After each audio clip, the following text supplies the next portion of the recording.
Yeah. Game 3, Nuggets and Lakers just underway. We apologize for a slight delay, but we are with you. There's no score in the ball game, although Anthony Davis is about to step to the foul line. Be with you all night. My name is Mark Carmen. You're Nick Hinkle. Nick, I'm alive, buddy. If people are paying attention to Twitter, our guy Richard had me dead. But I am here, Nicholas, and good to see you, by the way. Yeah, I'm very thankful. I think I expressed how genuinely worried I was. I was not a fan of the tweet that incited so much panic within myself.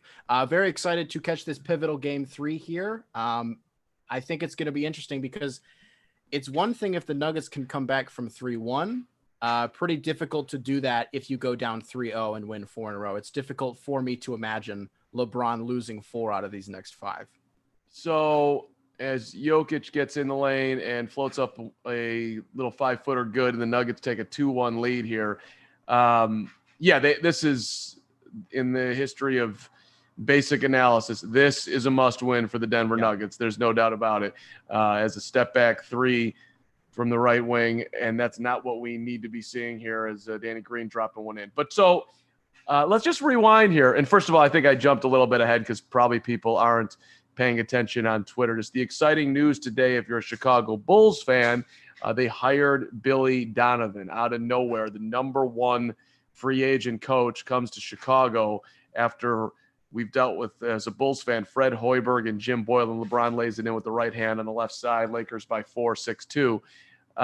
So I was like, I got to go do a podcast in Windy City. So I get on my bike, I'm riding over. I'm like, you know what? I'm motivated. I'm going to do a video on my bike and just start talking about how excited I am. And I did you can check it out at the Carm on Twitter, my little excitement Bulls video. Richard, our producer tonight, director extraordinaire, takes the video and makes it out like I crashed into the streets of Chicago and you got nervous. And I'd like to apologize to all the diehard at the Carm fans out there who wanted me to be okay in life, and Richard put fear out there. So we're sorry, Nick. I'm sorry that you had to endure. Getting my bike right moment. on. Thinking about the Windy City podcast. I'm thinking about you, Chicago Bulls. When you dig yourself a hole, the only thing you can do is dig it. So none of that, I did not fall. I am a great bike rider. Knock on wood here that would never happen. But I guess you thought that I did. We don't know each other that well, Nick. I would never fall. Never. Yeah, well, the thing is that I've seen them because we both live here. I've seen those cyclists crash all the time. I witness it like it's a real thing that happens, right?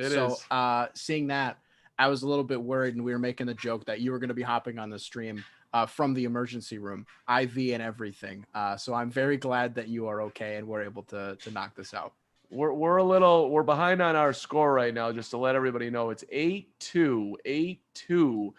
There we go. Now we're up to date. 9:31 to go. Thank you for the update. Lakers out early here. So yes, the bike thing is a real situation in Chicago and of course elsewhere. Just respect your bicyclists out there.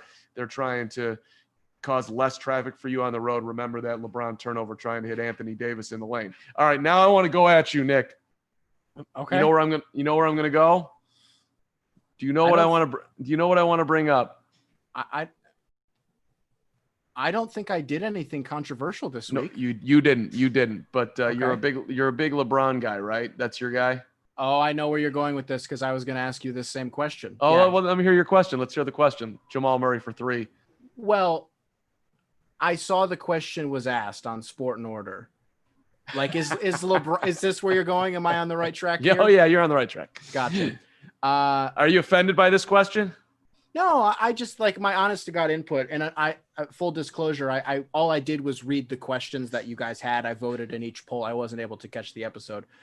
So I don't know what the responses were. I don't think I don't think LeBron shies away from these moments. I can think off the top of my head, Minnesota, Indiana, Orlando, Toronto, Golden State. Like, he hits game winners. That's a thing that he does. I could recollect like shot by shot how those played out. No, I don't think he shies away from them. I think it is an interesting coincidence that there have been a few times where certain players have quote unquote saved him, like Ray Allen just straight up did. But with Anthony Davis, like, that was just a great shot. And I think, and even with Kyrie, like LeBron knows that if there's somebody who's better equipped to hit a certain shot, like that's who's going to get it. The Ray Allen thing's a bit of an anomaly because it was heat of the moment, read and react. Ray Allen just gets the shot.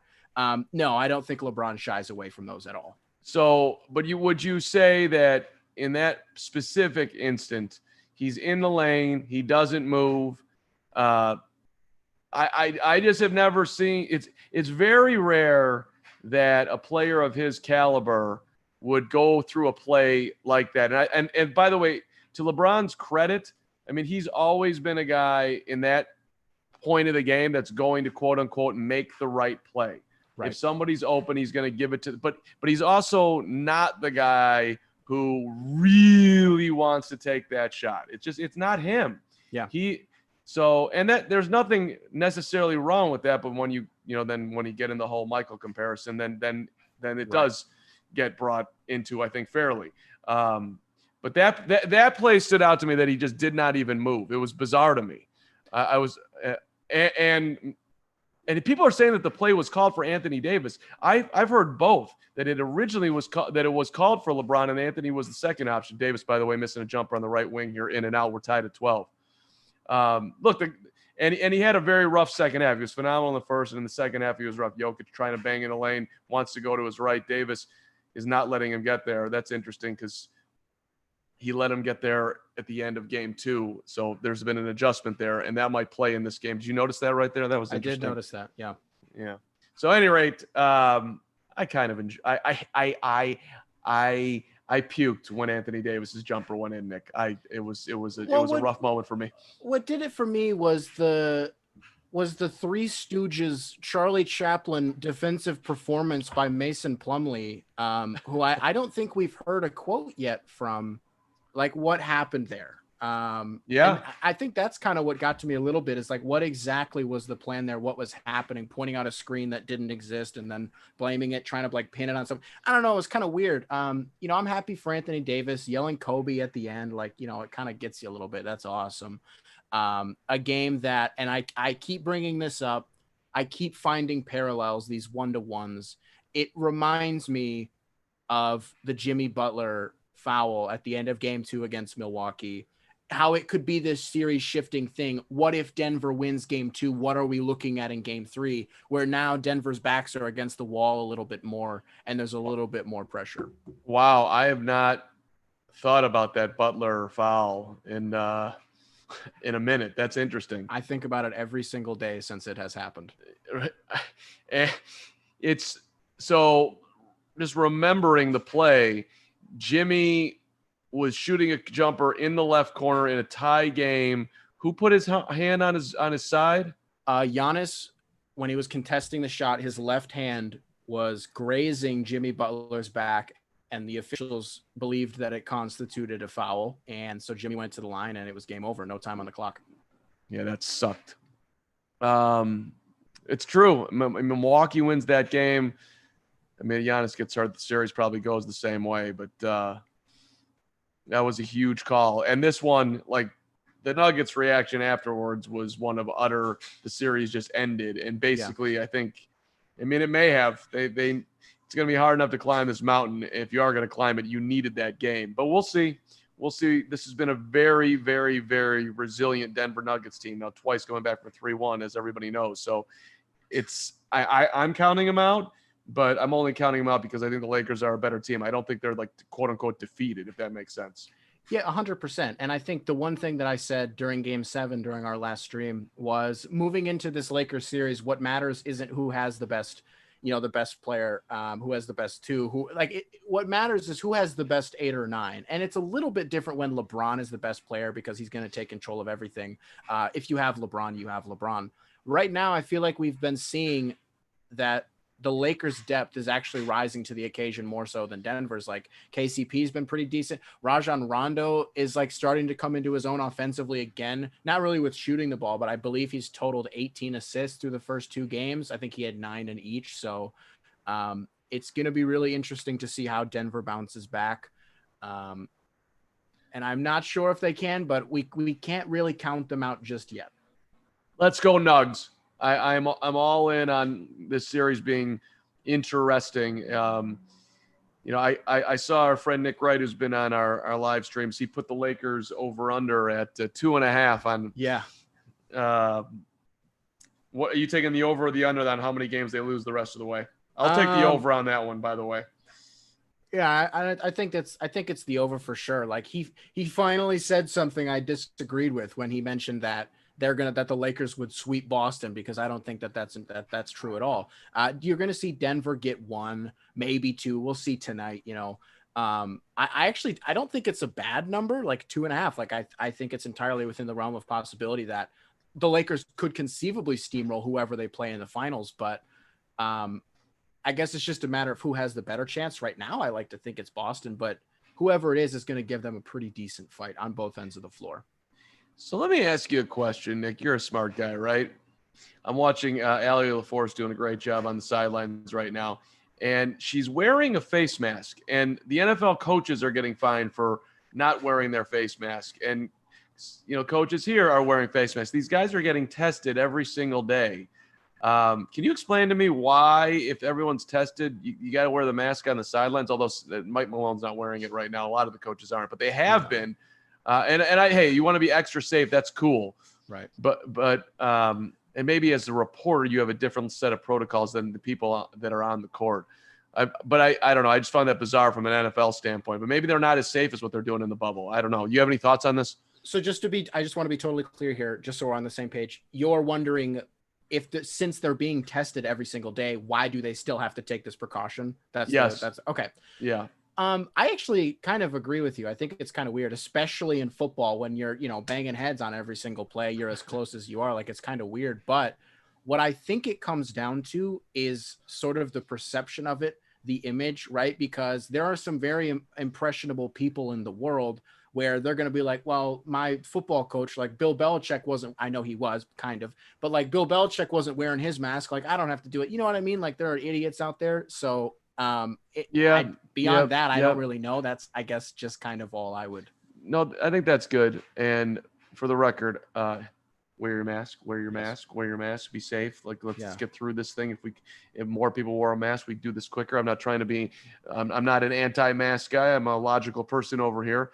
But I just kind of, when you're getting this level of care that professional athletes and coaches are getting because they entertain us, which I don't want to have that discussion, but hey, I do appreciate that this basketball game is on right now and we can be talking. Yeah. Just seems a little bizarre. Gary Harris missing an easy layup on the break. Lakers the rebound, 16-14 here. Rondo's in the game along with JaVale McGee. Kuzma's out there, Davis and KCP. LeBron is off the court right now. Layup good. Lakers go up 4. Give me your thoughts here as we continue to watch this game, but I do want your thoughts on Billy Donovan going to Chicago. Big news in the league today. Absolutely. Yeah. And I'm glad you started the stream when you talked about it, mentioning that it was out of nowhere, right? Who thought this was going to happen? Because my first thing is like, what? This was a thing. I didn't know he was even interviewing for the job. So I'm glad that everyone else was just as caught off guard as I was. One of those moments where I audibly gasped and I'm like, how did this happen? Really interesting for Chicago to finally have somebody at the helm where you feel good about it. You're not wondering like, how is this going to go wrong? You feel good. Billy Donovan is a pretty solid X's and O's coach, pretty decent with development as well. And with Chicago right now, that's kind of what they need. And they need some proper structure, somebody who will better utilize Kobe White and especially Lauri Markkanen, something that Jim Boylan could kind of just never really figure out. Someone who's actually going to give him his shots. Same thing with Wendell. And then most importantly, how is he going to handle Zach LaVine? Really fun for Bulls fans. And I'm excited that for the first time in a little bit, they have something to be excited about.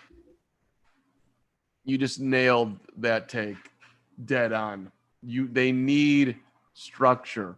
They need a certain level of confidence that they're working with somebody who knows what the hell they're doing and can bring out the best in those guys. I don't know how talented Lauri Markkanen is, but I know that he's more talented than he played this year. That's for sure. I don't know. Jokic is out of his mind.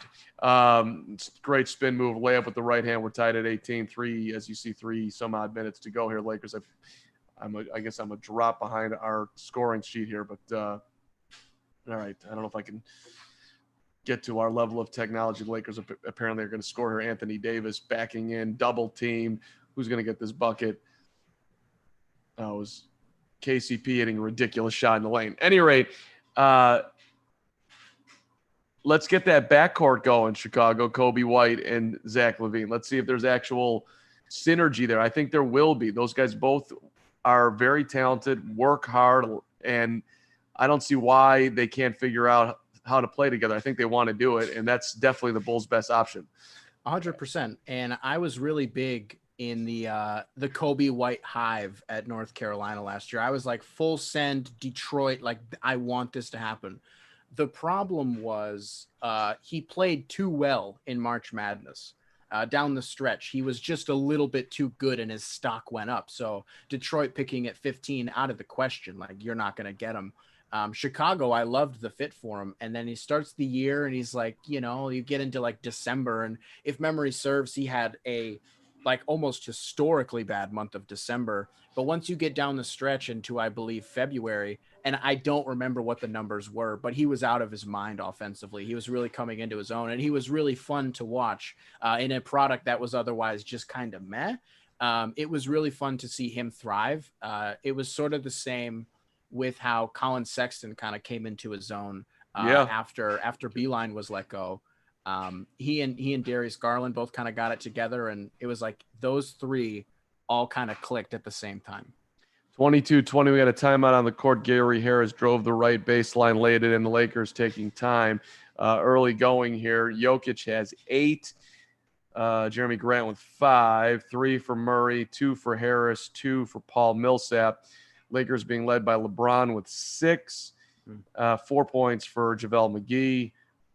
3 for Danny Green, Caldwell Pope, KCP with the deuce, and Anthony Davis has 3 on 1 of 4 shooting, 1 of 2 at the free throw line. If you're curious about the turnovers, the Lakers have 3, the Nuggets have 2, and that's your early box score.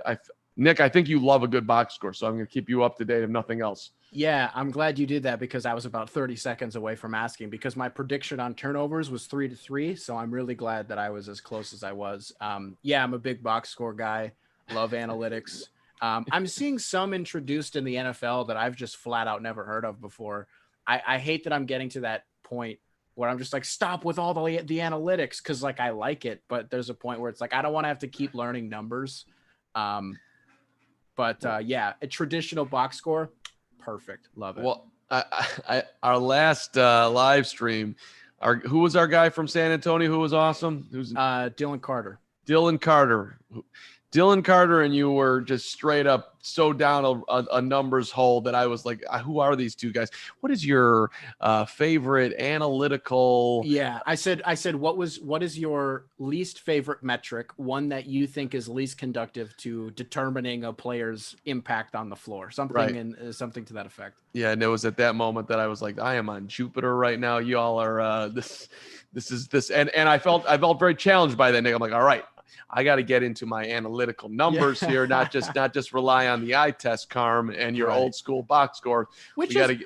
I mean, eye tests are great, right? Like there's a point where there is a healthy middle that you can reach where you don't want to rely solely on these analytics, because if you did, you would think Andre Drummond is one of the best defenders in basketball, and he's not. So like there is a point where there's a healthy middle where you keep an eye on the stats, see some things that maybe some other people aren't. But you also just flat out watch the games, because some people just get their number or their opinions from Basketball Reference and NBA 2K. Like that's their, that's where they get it from, and it shows sometimes. Yeah, if you really want to know what's going on in the league, you need to watch the basketball game, and then you can take that with the numbers. Or I suppose we can go vice versa, look at the numbers, and then go back and watch the game. But there's no way you can just do one and or the other. Well, if you're going to do one or the other, it's watch the game, so you can actually see what's going on for sure. But it does kind of, I think the numbers sort of bring down like what you are missing in your biases that are, while you're watching the game, you think that so-and-so's making every shot or whatever, that you're that you're actually confirming that you're seeing things accurately. Rondo to Kuzma, back to Rondo, shooting a contested three, way off the rim, no good. Great rebound. Great Jamal rebound Murray. by Jamal Murray. Yeah. His stat was unbelievable from, we were talking about plus minus a little bit. And in game 2, what was he, plus 16? Oh, I couldn't tell you. That sounds about right, though. Oh, hang on. Let me look at that because it was really interesting. He played 44 minutes in game 2. 44 minutes. All right. And so that means he was off the court, for those at home, for all of 4 minutes. 4. Mike Budenholzer is somewhere having a stroke listening to Jamal Murray playing 44 minutes. 44, right? 44 minutes. Yeah, you can play. I can't play Giannis that much, but 44 minutes, he was plus 16. So in the 4 minutes he was off the court, the Nuggets were minus 18. Wow. That's special. That's special right there. We are sort of getting into that territory with this series where we need that Utah and Clippers game 7 Jamal Murray. Like, we're at a point where you can be good and that's awesome, but you need to be great like right now if you're going to do this. Because I think once you get into the finals and you're playing Boston, you're playing Miami, you can afford to have those good games, right? And you'll kind of you can probably get away with it. Right now against the Lakers, no pun intended, like, it's showtime. And I don't know. This Lakers defense sometimes is a little bit. What is this baseline camera that they've been doing for like 2 possessions now? I don't mean to completely get off. It's making me mad, and I wish that they would just go back to the wide shot. But yeah, I know coming into this series, we mentioned, you need everything from not just Jokic, but also Jamal Murray. And watching Anthony Davis defend Jokic this series has been really fun, like he is right now. He just totally messed him up there again. Jokic, first of all, they're putting him in the left block, and Davis is sitting on his left shoulder. And Jokic does not look comfortable going the other way. And he had him going to the baseline, but he didn't know how to go up and finish with the left hand. So then he shot a pass cross court intended for 2 Nuggets and ended up with no Nuggets, out of bounds turnover. I don't know. Do you move him from the left block to the right block? Does that make sense? He's probably less comfortable over there. You're going to have a lot of trouble posting up on Anthony Davis, no matter who you are. I don't care if you're Nikola Jokic. So as far as a fix for that, I don't know that moving him to the opposite side of the floor is really what you're going to want to do. I think maybe just you can't just, dive at high pick and rolls, but that's something that you can do with the playmakers that they have. And it would be an interesting avenue. I'm sorry to bring this back up again. Is this camera not really making you mad? Because it's really making me mad. This camera right now that's like straight on at Anthony Davis? On the baseline, yeah. I hate it. It's a little bit above the baseline. You know what I mean, though. It's not making me mad, Nick. I don't want to watch this game anymore. I need to see everything. I need to see what's going on on the wings. I need to see what's going on in the corners. It's really frustrating me. It's just so linear. Grant to Jokic up top. This is where right now you can't see it, but this is the look that Nick wants, in a beautiful pass down there to Michael Porter Jr., and he puts it in off the window. I couldn't tell who that was. Is that Monte Morris? It was a great back screen from Monte Morris to set up that bucket from MPJ. Yeah, okay. I think you got it. Grant on the push, on a steal. LeBron cuts him off in the lane. Okay, that's not Nuggets nearly turning the ball over as they get it to Jokic in the post. Again on the same left block. Let's see if he can. Oh, fading away on the baseline. They get a foul on Davis, and he does not like it. That'll help. That will make foul trouble would be good.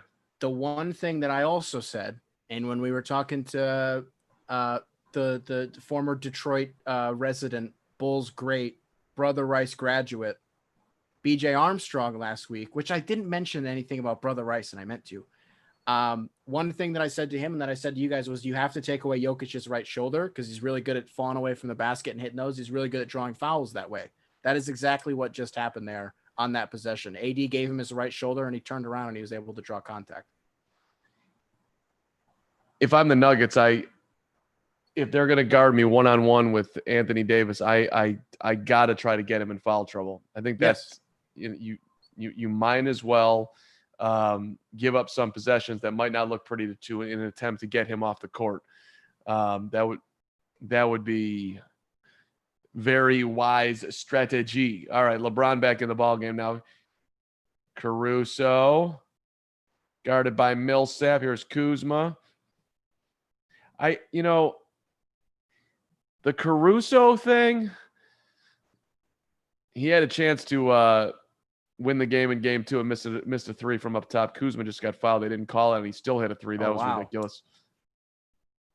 I want to very quickly add, I realized something. I'm complaining about the camera angle because I'm watching a stream that is exclusively from that camera angle. So that's why I'm upset about it. I just wanted to. So at some points, like if there's ever a wide shot, I'm not seeing it because I'm watching a stream from that individual. Alex Caruso from full court, way off. Never mind. But so disregard my complaints. It's my fault for not realizing what I was watching. Okay.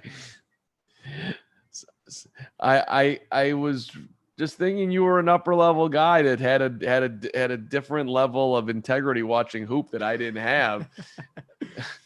What do you got on Torrey Craig getting some minutes here? Well, I think that's a product of Will Barton's absence. There's been sort of this emergence from a plethora of Nuggets, and Torrey Craig is one of them. And he's been a guy for them all season that on both ends of the floor has been pretty solid. I know he gave Detroit fits a little bit earlier this year, even though the Pistons came back from like 40 down and were able to pull out a win. A game that I think Bruce Brown had a triple-double in, future of Detroit, I guess. But yeah, it's the product of injury. It's a sort of, I guess, just Mike Malone rewarding him for his season-long performances. Like he has been that guy for them all year. So I'm not totally surprised by it. Do we buy into Mike Malone? Buy into him in that, okay, you are a pretty good coach. But buy into him. Like I look at him. I don't know if this is a bizarre take. I don't know how hot this is. Okay. You'll have to get the thermometer out on me. I'm feeling at least a 6 out of 10. Go ahead. Mike Malone to me feels like that coach that you fire because you can't get over the hump, but you're right there. Okay. Like I can't think of any examples off the top of my head, but it happens. Like some people look at the Mark Jackson, Steve Kerr transition that way, but in reality, there were some other off the court issues with Mark Jackson. Some people look at the Rick Carlisle, Larry Brown transition for Detroit that way. But again, there were some other issues. It just feels like, damn, like we're just so close to a championship and we can't get there. Well, like we have the pieces, but there's something going wrong from within. And he feels like one of those guys that he's not going to be able to do it. And I think some of that is because of how good the West is, 100%. But I would be shocked if one day we were talking about Mike Malone as an NBA champion head coach. Wow. From all of us in the Malone family, we actually agree. I think Mike Malone's brother and or sister and or mom and dad have the same take that like this guy's, he'll get you 50 wins in the regular season. Yeah. He'll make Jamal Murray into a hell of a basketball player. He'll take a guy like Nikola Jokic and realize exactly how creative you can get with somebody who you can basically run your offense through. Yeah. But does he have that uber NBA strategy to really pull the team over top and not? We haven't seen that yet. Although I give the Nuggets a ton of credit, man. They play a very interesting, fun brand of basketball that absolutely has some good creativity towards it. He handled Michael Porter Jr. Didn't freak out there. I thought that was a win for the Nugs, right? Yeah. So, I think like one example that I would use, just so I'm being fair, let's use an example of somebody who I generally enjoy. Mike Budenholzer. I think he's that guy. You can win all the regular season coach of the year awards that you'd like, but when it matters most, when it's crunch time, when it's the playoffs, baby, like you got to show up. You got to show me that you can actually coach. And I don't get that sense from Mike Budenholzer at all, who has shown us on 3 separate occasions that all he's capable of doing is flaming out in the playoffs. So I think he's another one of those guys who it's like, you're not going to get there with him. Markieff Morris just blocked Jamal Murray and went running after the ref on the call because they whistled him for a foul. Let's take a look at the replay here. That was a bad call. It was a good block. I'm not a huge fan of the Morris twins, Nick. I was at KU when they were playing. Okay. And they were dirty. Yeah. Then. So it was pretty incredible, though. You got two twins playing on Kansas. You played together in the league, and they both now have had very long careers. Yeah. I mean, they went like one right after another in the draft, if memory serves. Yeah. I mean, both of them have had stints in Detroit, so I've gotten to enjoy both of them a little bit. Markieff Morris was obviously bought out just a few months ago and subsequently signed with the Lakers. Marcus Morris saw his departure in the Avery Bradley trade, who's another piece that is actually supposed to be in this game, but it's not. And I'm impressed with the Lakers' ability to defend on the perimeter, at least without him. Yeah, I haven't thought about Avery Bradley in the middle. Rajon Rondo missed a left-handed layup, attempted to take a charge, was a block, a lot of contact, didn't call it. What they do, so it ends up in a Nuggets turnover. I did not like that whistle at all. Caruso with the basketball for the Lakers into LeBron. He couldn't handle it. Nuggets the steal. Turnover. Murray. Porter Jr. contested three's a bad shot, and it goes in. Oh, my God. Oh, my God. Oh, man, that was such a bad shot. Oh, man. What do we think of Michael Porter Jr.? Another Laker turnover, by the way. I was having a conversation. Hold on, Monte Morris for three. Nope. Only rebound. All right, nice. I was having a conversation about this the other day. You come into the NBA draft just a few years ago, and if you know anything about Michael Porter Jr., you know that despite him only playing, 3 games at Missouri, he's probably still the purest scorer in the draft, regardless of what the status of his back is. Like, he's that good. He's that guy. And it was weird to me that for a little bit, it was like, is anybody even going to take a chance on him? Denver obviously does. And I wasn't really a believer in him, and I don't know why. I don't know that there's any particular reason. There are some off the court things that I don't particularly care for at all. And if you are in the know there, then you are in the know there. I'm not in the know. Can I get in the know?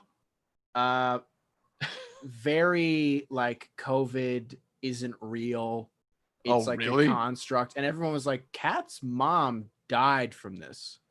Like, one of your like NBA brothers, his mother passed away with COVID. So like, chill.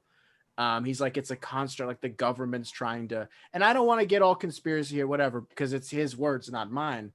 And he's like I don't know, it's this whole thing. I'm just not with, and then there was something else that I can't remember off the top of my head, but that's straight bananas. Okay. Yeah. So miss me with that. I'm not really in there with him on that, obviously, but I give him credit. You call out your teammates and you coach and you say, I need the ball. We got to do something different. In that game, 6, they give him the ball, and to his credit, he makes the shot. And I know we talked about this last week or our last stream.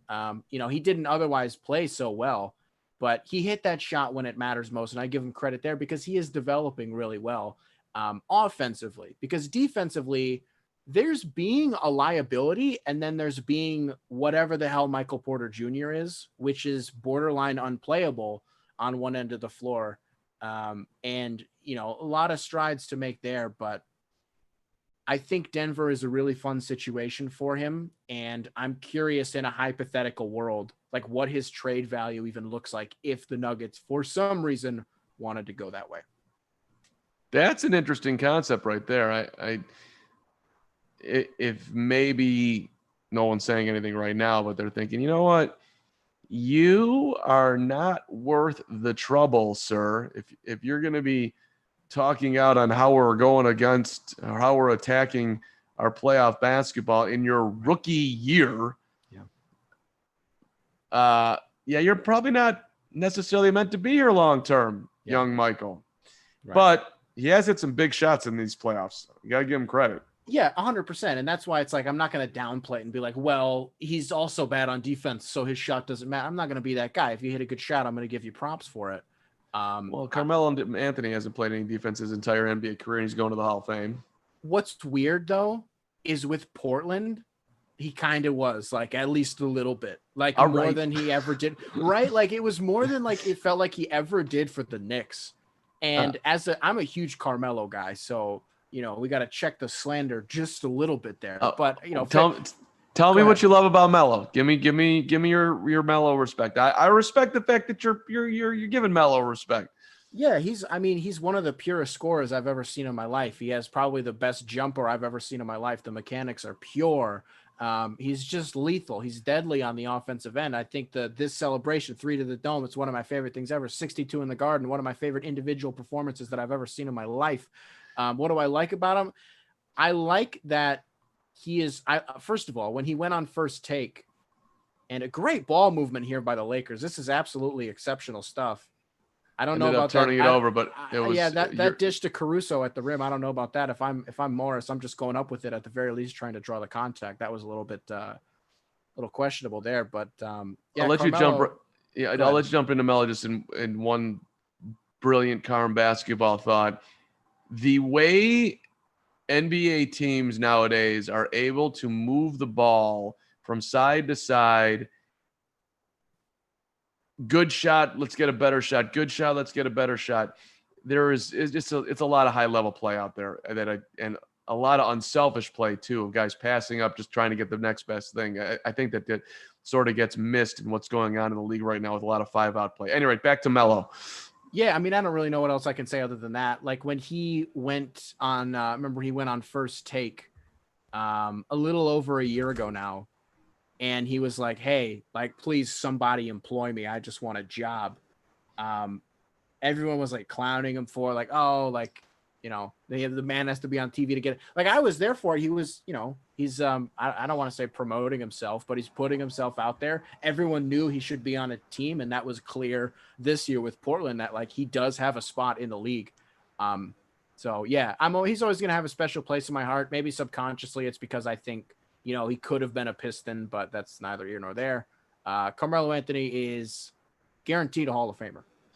Oh, there's no doubt. And I'm trying to get the shot here in the frame here. Yeah. May 7, 1989, Nick. For me with Melo, it goes all the way back to Syracuse. You're a freshman, you're winning a national championship. Yeah. You're playing enormous in the biggest game of the year. That's some big time stuff right there. Yeah. I did not like the trade for New York the second they made it with the Nuggets. And apparently he was also going to come to Chicago, but he was told that Thibodeau was going to be out the door, and he decided, well, I'm not coming to a place where it's straight dysfunction. Right. And that's what it ended up being. Tom left at the end of that year, and the Bulls have been in disarray pretty much ever since. I guess, they did go to the playoffs the first year with Hoiberg, but other than that, it has not been pretty in Chicago. So and on that side, he made the right call. But of like that crew, this reminds back to Billy Donovan. What he did this year with the Thunder, and more credit even to Chris Paul coming over and not sulking and even for a second. Yeah. And leading that team to the playoffs and nearly winning, an opening round series. Yeah. Big time impressive. Yeah, absolutely. So, go ahead. Keep going. No, I'm just pointing out like CP3, D-Wade, LeBron, and Melo. If we look at their accomplishments, Melo's is like a distant fourth, and he's a Hall of Famer. Yeah, absolutely. And I think the one thing that we haven't quite hit on is like, actually, did I mention? I don't remember.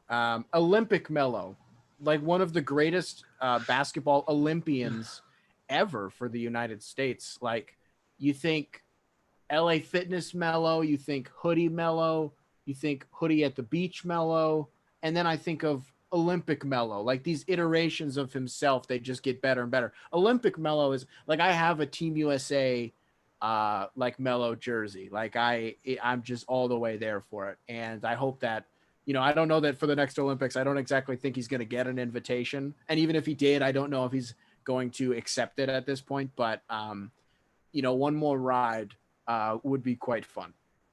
How about if they gave Melo one more invite? They brought back Mike and Magic. Could they still win alongside the best players of today? I'm going to say they could. Do you think so? The rest of the world is getting so good, man. The rest of the world is getting a whole lot better. That is true. But I mean, Mike, if he knew he was going, he'd get himself rolling now, Nick. He'd get that Jay in the corner. No problem. You're right. I think in a shoot around, I think you're probably right. But I think in the heat of a moment, I know Olympic rules are different, but you can still, guard people and foul them. No. No, Mike's not getting 6 in an Olympic game. He could get 6. I'm not being funny here. This isn't me doing my LeBron thing. Hand to God, that man is not scoring 6 in an Olympic basketball game. No. How old is Mike now? He was born. Well, I mean, obviously, he was born 52? in 6. He was born in, I believe, Mike, we can double check this, but I believe he was born February 17th, 1963. So let's do the math on that. That makes him what, 57?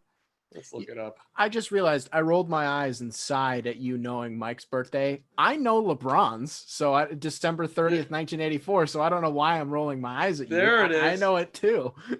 December 30th, 1984. That's yes, awesome. Sir. Yes, sir. I mean, see, you're watching this stream for. By the way, MJ also delving into NASCAR. I mean, I've never been a NASCAR guy, but the concept of what he's doing and having Bubba Wallace is yes.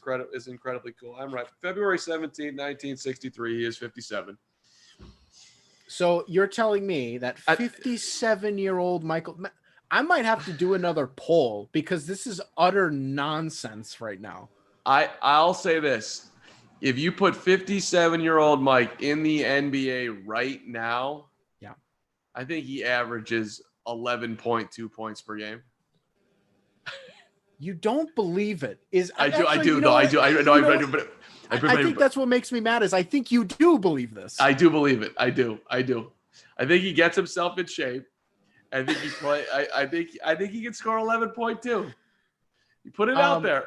Give me what do you think? Is there a team out there where you're put on the Bulls?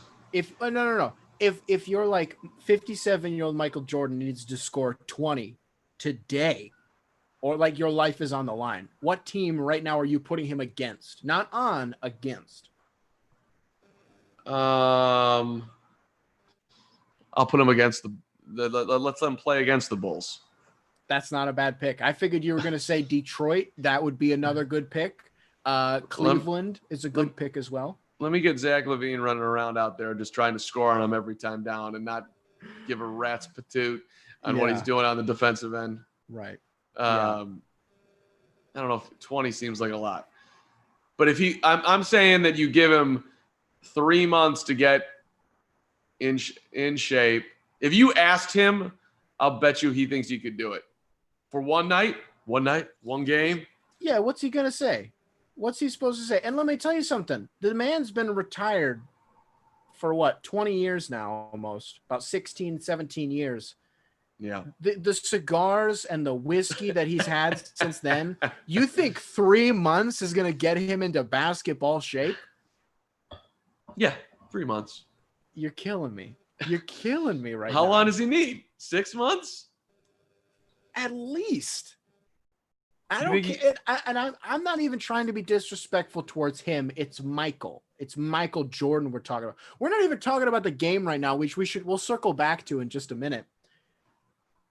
I'm not trying to be disrespectful. I think I'd probably say the same thing about LeBron at 57. And that's when we need to revisit this conversation, is when LeBron turns 57 years old.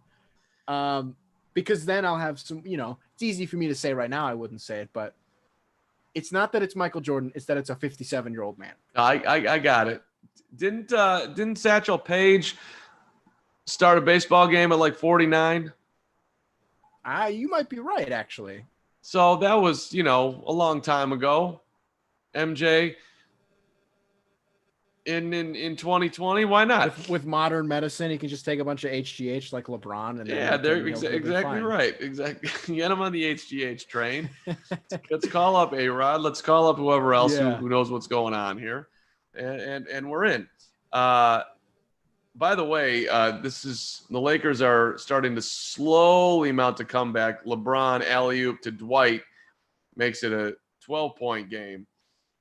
Let's get back in the box score because this has been a good start for Denver, but they're in a little bit of a lull here as they just called timeout. LeBron over Plumlee to a wide open Dwight Howard, who was talking a lot of smack in game 2, screaming at the Nuggets walking off the court. In my mind, you have to actually do something on the court to be a guy yelling at the other team walking off. Yes. LeBron has got 8 points on 4 of 6 shooting, plus 6 assists already. He does have 3 turnovers and 4 rebounds. Very much on pace for a triple-double here. Yes. Wow, Kyle Kuzma, when he's in the game in 9 minutes, is minus 16. Rondo minus 17 in 8 minutes. Caruso minus 14 in 9 minutes. Neither Rondo nor Caruso scored. The Nugs are being led still by Jokic with 11 in 12 minutes of action. So he's rested pretty much the whole start of the second quarter here. Yeah. And let's look at the field goal percentage. The Lakers are 22%, 2 of 9 from 3, 48% overall. The Nuggets are 5 for 12 from 3, which is 42% if you round it on up. Nuggets have shot 6 free throws. The Lakers have shot 7. Denver's 5 of 6. The Lakers are 4 of 7. So that gets you up to date here. Did you read off the turnover battle yet? Turnovers, we have 5 for the Nuggets, 7 for LA. Okay, I was way off then, but that's okay. Well, long. What was your pick? 3 and 3 in the first half? Yeah, I said this time in my head, I said 9 and 6, so I wasn't all that close. Right before we went to timeout, though, Jamal Murray, the way that he's talking to these guys, the way that he's trying to rally them, it's really interesting, and it's kind of making me look at him a little bit differently. As that, who did they give possession to there? I think they called a foul on Dwight. Dwight just got teed up. They called a loose ball foul on Dwight. That was a bad call. I mean, he did push him, but there was a loose ball going into the backcourt. Dwight and Jokic are chasing it. Jokic is ahead of Dwight. He's basically trying to box him out, and Dwight cracked into him, but I don't know. That's a loose ball. I wouldn't have called that. Murray misses the free throw on the tee. Well, Jokic and Dwight are just walking with each other down the side of the court having a conversation. Those are 2 very large people. Dwight's talking all sorts of nonsense. You see, if I'm Jokic and I give him a pump fake, I'm worried that Dwight's going to go up and purposely land on me and try to kill me. You think he's going to inadvertently do that? He's not Zaza Pachulia. This is Dwight Howard we're talking about. That's true. And Dwight's a nice guy and all, but I think there's something has been unleashed here with Dwight in this series. I mean, I don't know. I don't remember Dwight Howard screaming at another team walking off the court until now. Can you? That's a good point. Not a team that wasn't his own, at least. Yeah. Jeremy Grant coast to coast after stripping LeBron. That is turnover number 5 for LBJ. Grant fouled. He'll shoot 2. Relation to Horace Grant. It's his cousin, I believe. Oh, it's Porter who got his hand in there. LeBron trying to split the defense. Grant with 5 points in the game, 2 free throws here. Let's get a little peek over at the Eastern Conference and Miami being up 2-1 here, Nick. Do you see the Celtics continuing to get back in the series? So first, I got full disclosure here. For both of those games, I've had priors. I have been unable to watch more than like 2 minutes of those games. I've been able to do my reading about them. I've listened to Zach Lowe talk about them a little bit. But just a full disclosure, I can't talk too much towards it because I haven't been able to watch the first 2 games. The path that Miami is on right now, having only lost now twice in the playoffs, I believe, or is it only once now? you know, the destruction that they're leaving behind. Goran Dragic coming back out as this absurd scorer here down the stretch in these last like 14 games for Miami has been incredible. And obviously Duncan Robinson, the conversation surrounding him. There are two absurd conversations happening in NBA Twitter right now. One of them is about Anthony Davis, who we're watching right now. One of them is about Duncan Robinson. The one about Duncan Robinson is he the best 3-point shooter in the league? People are dead serious. Let me tell you something. No, like I'm not going to, it's the answer is flat out no. I know that statistically he had one of the best catch and shoot seasons ever. But no, like he's great. And as a Michigan State fan, I don't like him very much because he went to Michigan, and I think his success story is great. Miami just has these really almost not niche guys, but guys who in other situations wouldn't thrive as well. Jay Crowder, I think, comes to mind, hitting all of the threes here in the playoffs. They have just this perfect combination of players. Great steal there. Great pickup by Alex Caruso. Other end of the floor. Nope. Caruso missed the layup going coast to coast. That's not one that he normally misses. And before that, he tried to hit a floater on the right baseline. It was maybe the worst floater I've seen in at least 3 seasons. He tried to float it up. He floated it off the top of the backboard. That was epically bad. And now Alex Caruso has been taken out of the ball game by Frank Vogel. Mark, Gary Harris back in for the Nuggets. These first 2 quarters here, I've been thinking in my head. I knew there was a question I wanted to ask you, and I couldn't for the life of me remember what it was. I finally remembered what it was. I wanted to, since we brought up Sport and Order earlier there, I wanted to, great find there by Rondo. Of course, Dan Green misses. My question to you is maybe about a month ago. I don't exactly remember how long ago it was. You had said that you were not really a fan of the pumped in crowd noise. Like you didn't really much care for it. Have you turned around on that at all? Where are you on the crowd noise, the atmosphere? Give me your thoughts there. I actually have not turned around on it. I'm very much enjoying right now watching this game with you with the sound down and just feeling the atmosphere of the stream. Damn it. I don't, it's in, you know what I've been thinking about with that is, you know, and that was a very solid take to the rim and a strong finish by Monte Morris, by the way, for the Nuggets, 48-32. And free throws coming here for Jeremy Grant. So, good God. Hang on one second, Nick.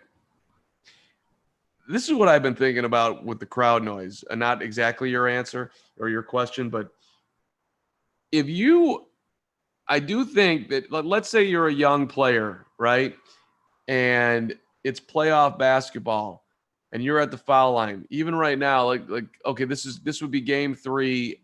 We would be in Denver, so maybe it wouldn't matter as much for Jeremy Grant. But like, there's got to be some level of pressure that has been taken off the table here by just hooping. Yeah, like the crowd's not. It has to help. Yes. Some players on the court, particularly younger players. I'm thinking about it like as far as like baseball. Like imagine if you're a rookie in baseball and whatever, you're in the pennant race, it's an 0-2 count, you're on the road, people would be making a ton of noise. Or if you're a pitcher coming in that thing and now it's just dead quiet, it's got to be having an effect on what's going on on the court, which is kind of why, like when I was thinking about like the Clippers and the rumors are out that they're trying to trade Paul George, and maybe they'll be right, but it's, in my mind, it's pretty hard to deduce anything from a bubble season and go on punt on that pairing just because things didn't work out this year. It seems overreactive to me. Yeah, I mean, I've kind of gone back and forth with the thought train that I'm about to go on. As you look at these younger players, and it's like they're playing in these crucial moments in the playoffs late in these games, and there's not really an atmosphere, like you said, like they're just playing basketball. So you wonder, like, if hypothetically a year from them, quite the spill there. Yeah, Monte Morris down. Morris holding his knee. Nope, he's good. You wonder, like, well, next year in the finals, in the Western Conference Finals, are these same players going to be a little bit different because now there's a lot of noise, there's even more pressure. And then I'm thinking to myself, these guys are in the NBA. They've been around these crowds their entire lives. They've been dealing with these lights their entire lives. Having this one season where they're not going to now be completely, entirely 100% accustomed to that reality. Yeah, I mean, there's an element to it that, like, you know, and I think you'll agree with me here, at least towards the tail end of my point. You know, you go through the bubble games, you know, like the 8 games that we played, and you got basketball from noon to 9 o'clock, 10 o'clock at night. And it's great. We all love it. And you're kind of not really paying attention. Like, the sights and sounds are there. You're just happy live sports are back, and you're kind of just pounding out these games. It's great, whatever. Then you get into the playoffs, and there's a little bit less games. There's fewer games. Now we're in the Western Conference Finals, and you're starting to notice it more because basketball isn't on as much. This atmosphere is different through no fault of the NBA's. It's, you know what? They made it work, and I love it. I appreciate it. I think it's great, but obviously it feels different. And once you get to the finals, I find it hard to believe it's going to feel like it's the finals. It's going to feel like we're just watching these games one after another. And, you know, even though we know in the back of our heads, subconsciously, the stakes are there, it's going to feel weird. I wonder what it's going to look like at the end of the finals. Like I've dreaded it. I've dreaded that moment because it's going to be awkward. It's going to feel awkward. I mean, what do we do? Have a ceremony on the court? LeBron holds up the MVP trophy. Is that what we're going to do? I'm like you know, you see these guys hit these game winners and they rush the court, and it's, you know, but when you win the finals, I don't know, man. I 100% agree with you. And I've wondered the same thing. Like, the visual of that, 100%, you are right, is going to look really weird. Monte Morris again. Great bucket from the right corner there. Giving the Nugs a huge boost here, up by 18. Wow. Long game. You never feel safe in an NBA game, certainly not in the second quarter. Anthony Davis making it a 16-point game, as you see, 55-39. How many does Davis have?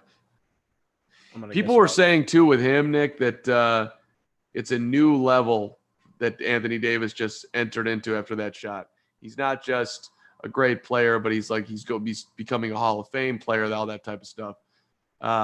Which he's been on that pace before. He just got banged in the right shoulder. It's they might have tweaked something for a second, but yes. Now I think he's back to normal. Do you think that shot put him on another level? It seems a little over the top to me. It's just one shot, but it was a shot in the Western Conference Finals, and the biggest shot he's ever made. Yes. Okay. That last point, absolutely. To this point, that was a career-defining shot. To say that he went to another level, it takes him to another level. That feels like something that we should be saying, 3, 4, 5 years from now in retrospect, where you sort of start to trace it back and you think, when did this iteration of Anthony Davis come around? You can say, okay, it was probably that shot.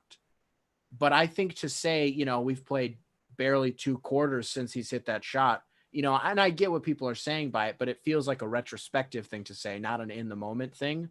And the conversation that I mentioned earlier surrounding Anthony Davis on NBA Twitter right now, the argument is that he's surpassed Tim Duncan as like a better player, period, today. Obviously, let's pump the brakes there a little bit. You almost wish Dylan Carter was here right now so we could talk to him about that, his all-time favorite player, Timmy D, the big fundamental. The recency bias, the prisoners of the moment, if you will, about Anthony Davis, I'm pretty much sick of it. I'm not interested in it at all. That is an absurd comparison. Yes. That's disgusting, really. Do you remember him at Kentucky? AD? Yeah, a little bit. Yeah. So I'm going back to one final where they beat KU 67-59. Anthony Davis playing along with Marcus Teague, Doran Lamb, Kid Gilchrist, played 36 minutes, had 16 rebounds, 5 assists, a force defensively, finished with 6 points, 1 of 10. Dude, he was a non-factor offensively. He was a rebounder. He was a rim protector. Yeah. The amount that this guy has transformed his game is remarkable. Yes. I mean, he is as natural an offensive player. I mean, that jumper is sweet. Yeah. It's like a guard shooting it. So this guy is, say what you want about him, he has worked incredibly hard to make himself a dominant offensive player. Yeah, absolutely. And I think back to, there's a game, I believe in 2015, late in February, Anthony Davis hits the most absurd 3-point shot at the buzzer to beat the Oklahoma City Thunder, a game and a buzzer beater that when the season ended and there was a tie for 8th place between New Orleans and Oklahoma City, you went back to that 3-point shot, which actually gave them the series win on the season, which propelled them into the playoffs. So Anthony Davis killed the Oklahoma City Thunder. You're absolutely right. The transcendence has been exceptional, and I'm not denying him as a top 10, top 5, depending on who you ask, player in the NBA today. But I think there's a level that we can only say so much about him because we are here today. Where in a year, if he takes over, they go to the finals, they whatever happens next year, we can start to look back and think that Lakers trade, like, he really did get even better than how he was in his final 2 seasons with the Pelicans rather. But I'm not ready to say that he's at a different level just yet after that shot. Rajon Rondo down the lane to make it a 14-point game. Sweet lefty layup, not great defense. But it was nice to see Rondo float down the lane. And then after a Millsap miss on a 3, Rondo gets in the lane again but gets blocked and then misses a corner 3, Denver the basketball. A whole lot of Rajon Rondo in the last minute here. Yeah, absolutely. I said, like I mentioned, his offensive production is going up here, not quite with his scoring, but with his distribution. Oh my gosh, Michael Porter Jr. absolutely met at the rim by Dwight Howard. That was an exceptional defensive play by Dwight. The elevation was tremendous. I do want to say this about AD, because I don't want it to seem like I'm, you look at the game winner against the Nuggets in game 2. If you told me 3 years ago that Anthony Davis was like the designated shooter for that play, maybe 4 years ago, like that ball goes up and you're like a Lakers fan, not really all that mad about it. Like you live with, like, you're like, okay, yeah, that's fine. I feel good about that. That is impressive to me that he has, like you mentioned, transcended his 3-point making ability enough that he takes those shots and you feel good about it. So a lot of credit to him there. And by the way, AD, and I know that we're in a new league and I should grow up. It'd be a lot sweeter if he was still in New Orleans. That was a sweet layup by Jamal Murray to make it a 16-point game, 59-43, and the Lakers come back with a jumper. No, I'm sorry, Dwight Howard in the lane, a little shot over. Wow, and a foul. Dwight Howard with the big play over Michael Porter Jr., who didn't like that he was whistled for the and one. That's not a good call. Not a good call. Well, not a good call. He was in the circle, but he was standing straight up, basically. Play on. Nobody's here to come and see you, ref, sir. Let me ask you this, as a Bulls fan. You're watching this game, and we're excluding LeBron, AD, Jokic, and Murray, the obvious picks. You can handpick anyone from these 2 rosters. Who would you take? So I can't have LeBron, I can't have Murray, I can't have Jokic. Or AD, obviously. Or AD.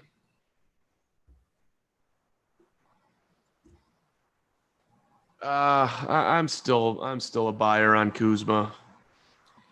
It's not, especially, I mean, with the Bulls situation, right? Like, it's not really the worst pick in the world. I think even with Detroit, that might be what I pick, unless it was like Gary Harris, which I wouldn't feel good about that right now.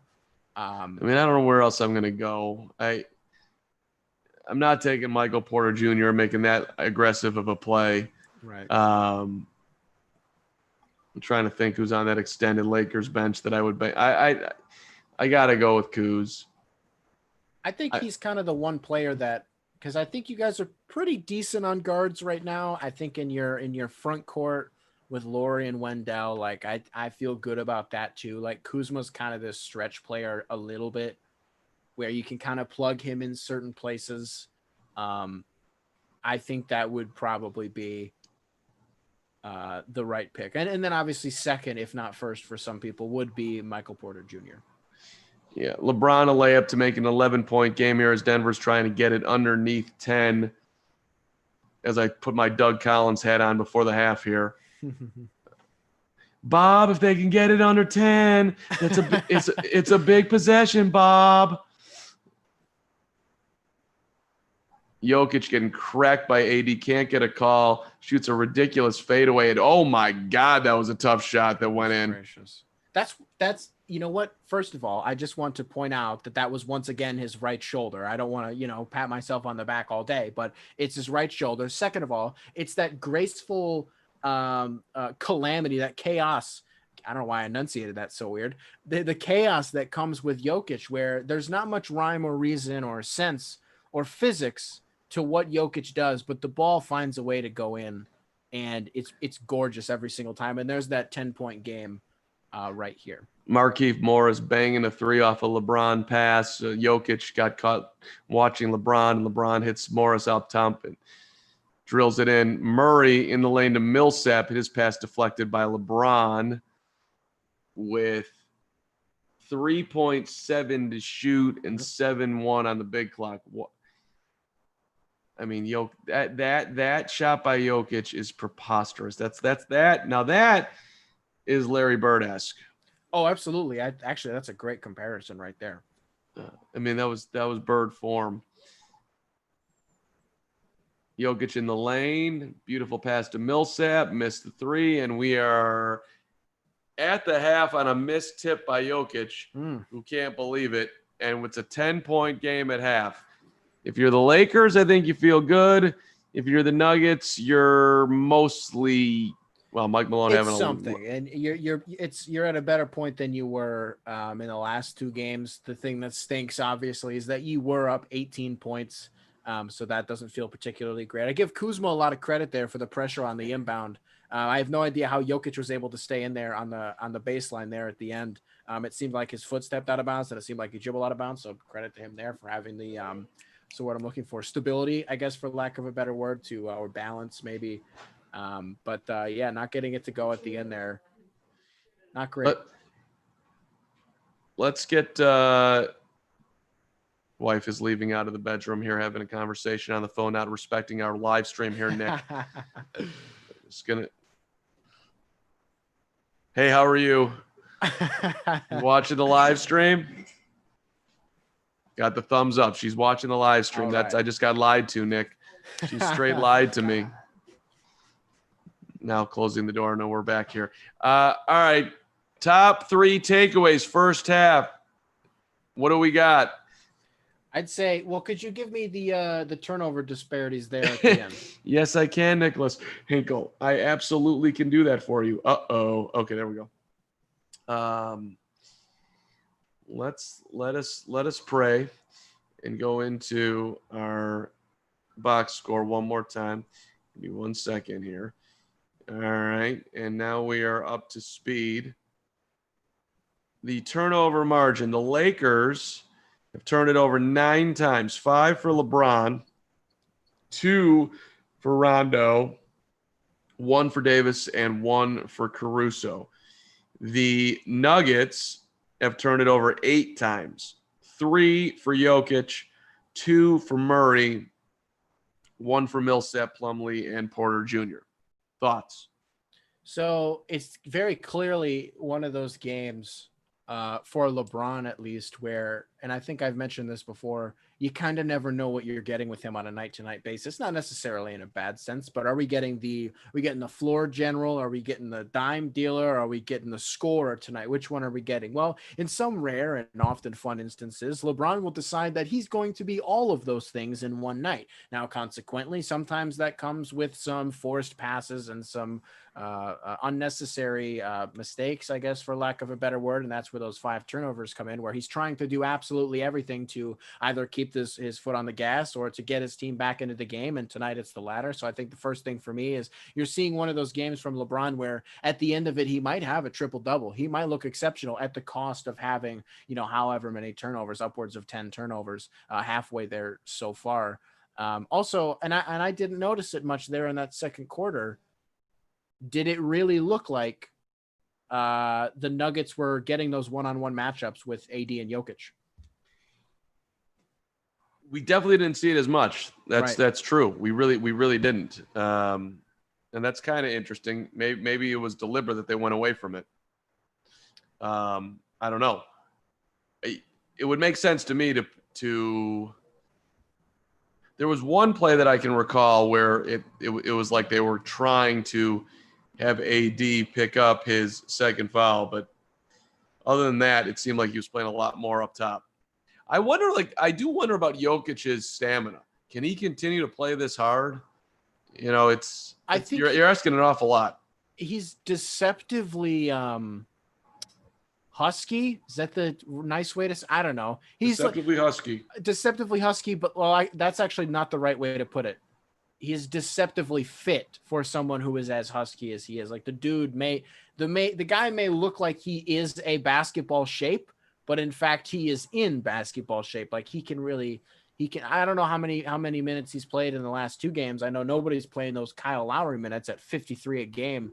But I think he's definitely got the endurance for these battles, for these outings against the Lakers. And I think the silver lining is, maybe once you get out of this one, not that you're coasting a little bit, I guess, because that's the wrong mindset. And that's what happens. That's how you lose games or championships, when you get against Miami or Boston, where you can kind of say, okay, well, it's not the Lakers, treat them as if they are. But no, I definitely trust that he has the endurance, and Murray, especially, like you said, at 44 minutes in game 2. So I feel pretty good about their main 2 at any point in this series. Just retweeting this on, by the way, we're on multiple channels here. Check us out on Twitter at the Carm, and Nick, your Twitter is at Nicholas Henkel, NicolasHenkel, Detroit Pistons media site expert for at Pistons Power, president of the Luke Kennard fan club, the host of Shoot the J podcast. Who's your latest podcast extravaganza? So my latest one was, because I hadn't made one in a few days. I say a few days, I think it had been like a week. There's not a lot of consistency because it's Pistons centric is what the podcast is supposed to be. And at the end of the day, I can only talk about so many things right now. So eventually I shift my focus elsewhere. I'll talk a little bit about the Bucks. I'll talk a little bit about the Kings, because that's kind of what people, want from me. But sometimes I'll just talk about the playoffs. Like I'll watch some random game and then I'll just want to talk about it. And sometimes people are interested in it and sometimes they're not. As far as like guests go, I generally don't have too many guests. I try to keep them quick episodes, like 15 minutes ish, because I know people's attention is a very valuable thing.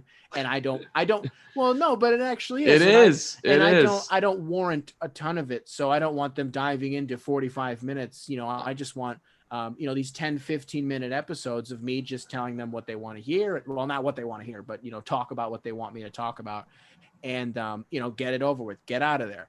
I've had James Edwards from The Athletic. He's on the Pistons beat a few times. We've spoken a few times. Him and I are pretty good friends at this point, but Daryl Morey, he's probably going to be my first big get, whatever I can get around to asking him. I'm thinking, just listening to you, respecting people's time, that I might have to start the 30-second podcast. You get all you need in 30 seconds. Are you, let me ask you this. Yeah. Some people are maniacs or masochists or synonyms. Are you one of those people that listens to podcasts at like double speed or like 1.5 times speed? Do you know what I'm talking about? Of course I know what you're talking about. And occasionally I'll go 1.5. 2 is psychotic. It's too much. Go ahead. 1.5 you can do. I talk too fast on my podcast to even go 1.5. Like I can't. That's true. You do. I can't really absorb the information that I'm giving myself, even though I already know. Because sometimes I'll record an episode and I don't remember what I said. So I'll listen to it back before I actually publish it, because most of the time I say something and I don't actually know what I said. Like last week when you asked me if I have a photogenic memory, I didn't even know what I said that prompted that question. Yeah, eventually I'll get going with some good guests, once basketball season's in full swing. I could probably ask Luke Kennard and he'd probably say yes, but I just haven't asked him. So yeah. I'm not subscribing to you having guests. I think you coming in there in the full Henkel is plenty. It's what people want, man. That's your brand. That's what people want. I got some new ad reads that I can do, so I'm looking forward to recording those. Yeah. I've been trying to get hooked up with that Dr. Pepper sponsorship for a while, but they're not emailing me back. So are you drinking it tonight? No, I'm drinking water. I'm being healthy. Yeah, see, I got my pink water here. Yeah. And I have my standard one watching Michelob Ultra. This is, you can't watch the NBA playoffs in the bubble with everybody else watching without a Michelob Ultra. I could bust out my MJ jersey somewhere around here, but it's too far away. Yeah. Man, I told a lot of people that story about the package that you got. A lot of people thought that story was really cool, man. That was like really, really cool. Like you getting in and putting on the jersey. Like every time I told someone, like I told them about the autograph photo and they're like, wow, that's really cool. I go, no. And then, every person that I've told about the jersey, my brother was in town the other day. We got to have lunch and we went and saw Tenet. But I'm telling him the story. His jaw drops. He's like, the script, the jersey. I'm like, yeah. Everyone thought that story was really, really cool. What did you see? Tenet, yeah. Was it good? So I watched it again last night. Sean Daly joining us. What up, Sean? Here again. Sean, did you see Tenet yet? I don't want to go off too much about this. No, is it Inception related? Kind of. It's like they're like kind of in the same paradigm, but like not really, but like a little bit. I've been waiting for this movie for a considerably long time, as have most people. It hurts your brain a lot. There are a lot of things that you kind of don't get, and it moves so fast. And this isn't the movie review broadcast, but it's great. I recommend everybody go see it if theaters are open around you. In Chicago here, they make you feel really safe about it. You have to wear your mask the whole time. It's a whole thing. Nobody's going to the movies anyway, so like nobody was in there. Whatever. Good movie though, it was amazing. I hope everybody sees it. I'll have to get out there. I'm impressed that you were willing to go into a theater. I don't know if I have that in me yet, Nick. So the only reason I did is because I know the safety precautions that are taken for them to even be allowed to be open right now. And then, so my brother had gone the night before and he's like, yeah, like the movie industry is like really hurting right now because nobody's going to see movies. So I knew that nobody would be in our theater, on a Wednesday afternoon or whatever day I saw it. Like I felt good about it. And yeah, I think there was like one other person in our theater. It was fine. Would either of you go into a football stadium if you were allowed to? Yes, I would. Yeah. I don't know. Not the Lions. I wouldn't want to watch them, but probably, I think, yeah. I mean, the whole, depending on how it was done, outdoors, I would feel I'd be more willing to do that.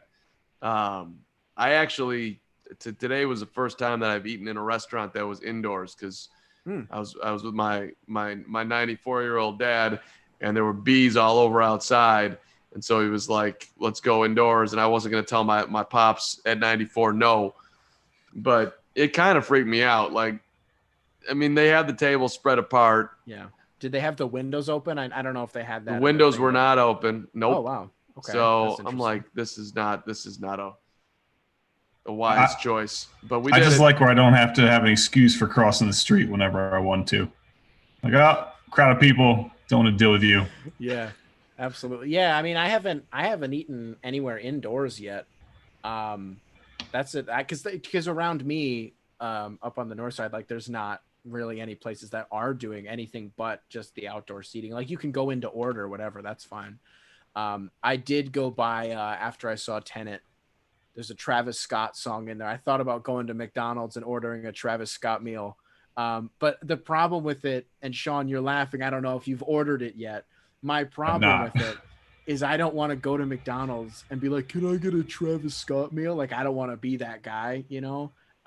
So I did not. But again, Tenet was amazing. And I watched it again last night. So I've now seen it twice. Everyone should go watch that. Sean, what's your takeaway from the first half? Let's get your hoop thoughts in here. I love that we get Jamal Murray, the distributor. I don't know if I just wasn't watching closely enough, but I've never seen this kind of passing display from him before.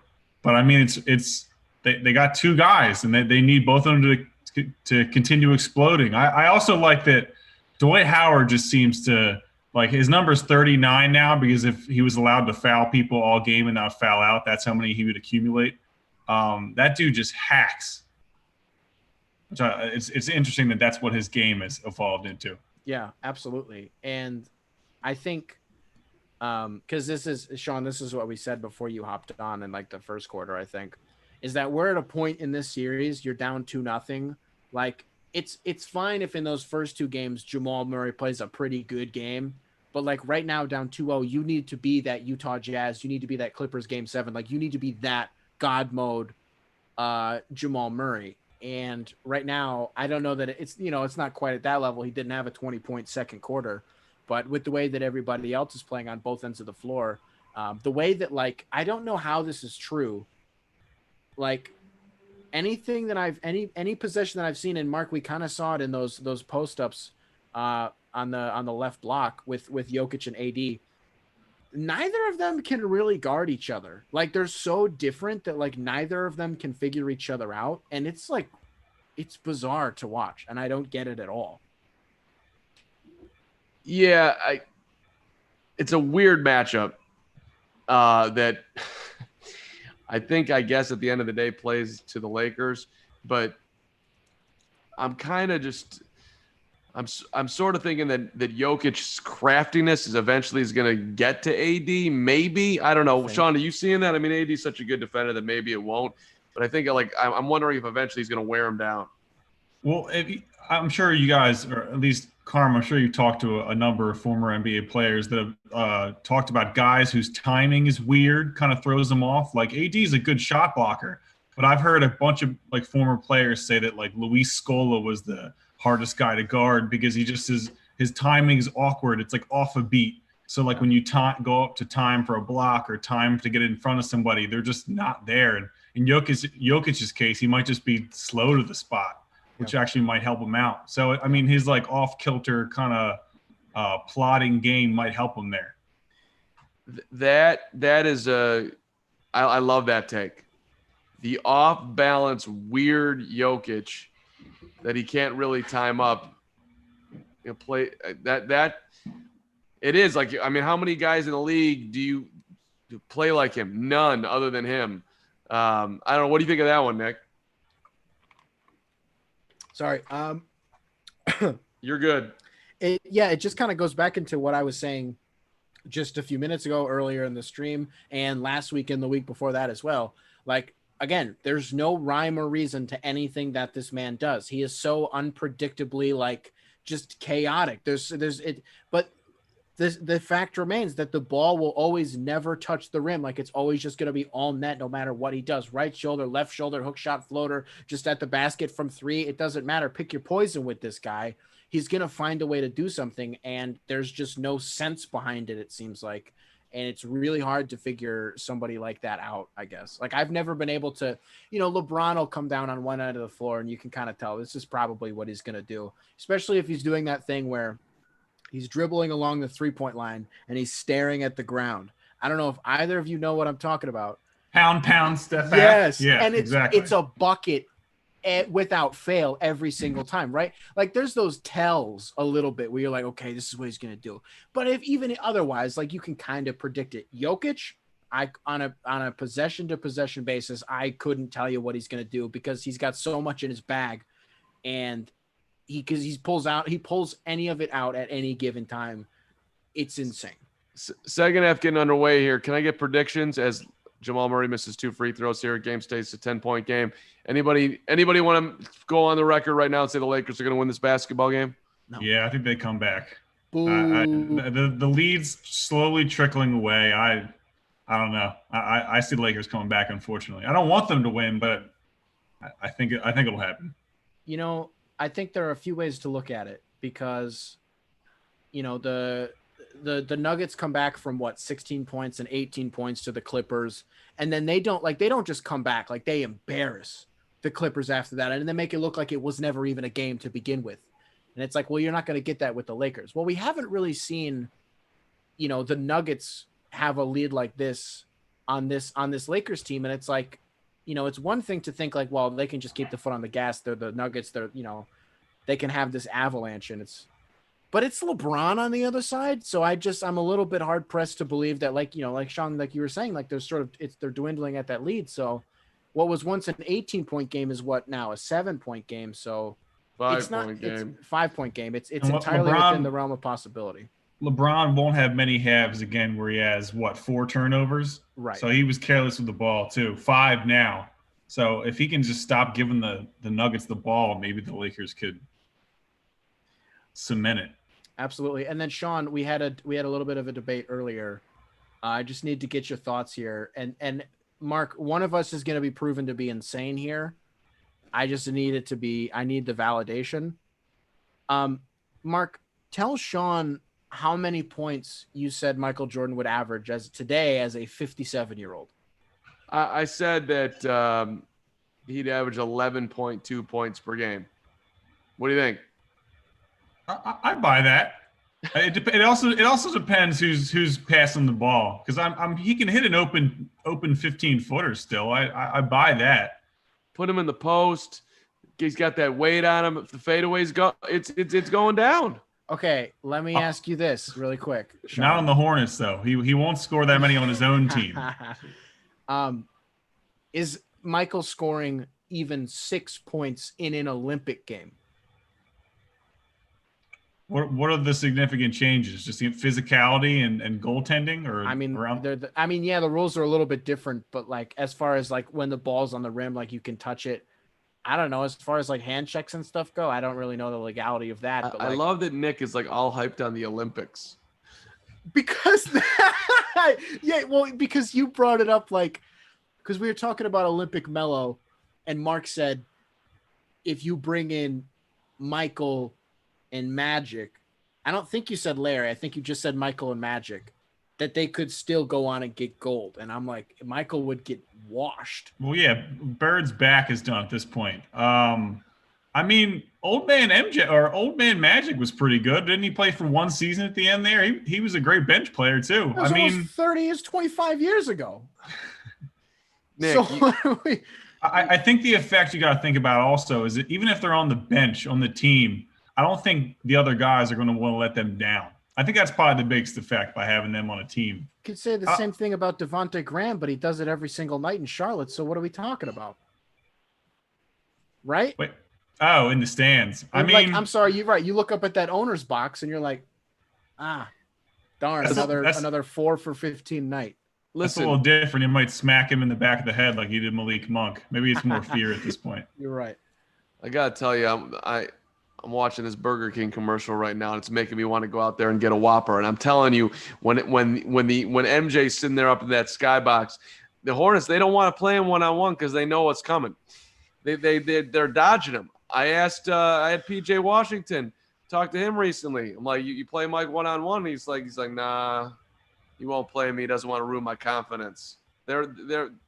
Mike stays away because he doesn't want to implode his team. Listen, I get that. Okay. These are professional ball players.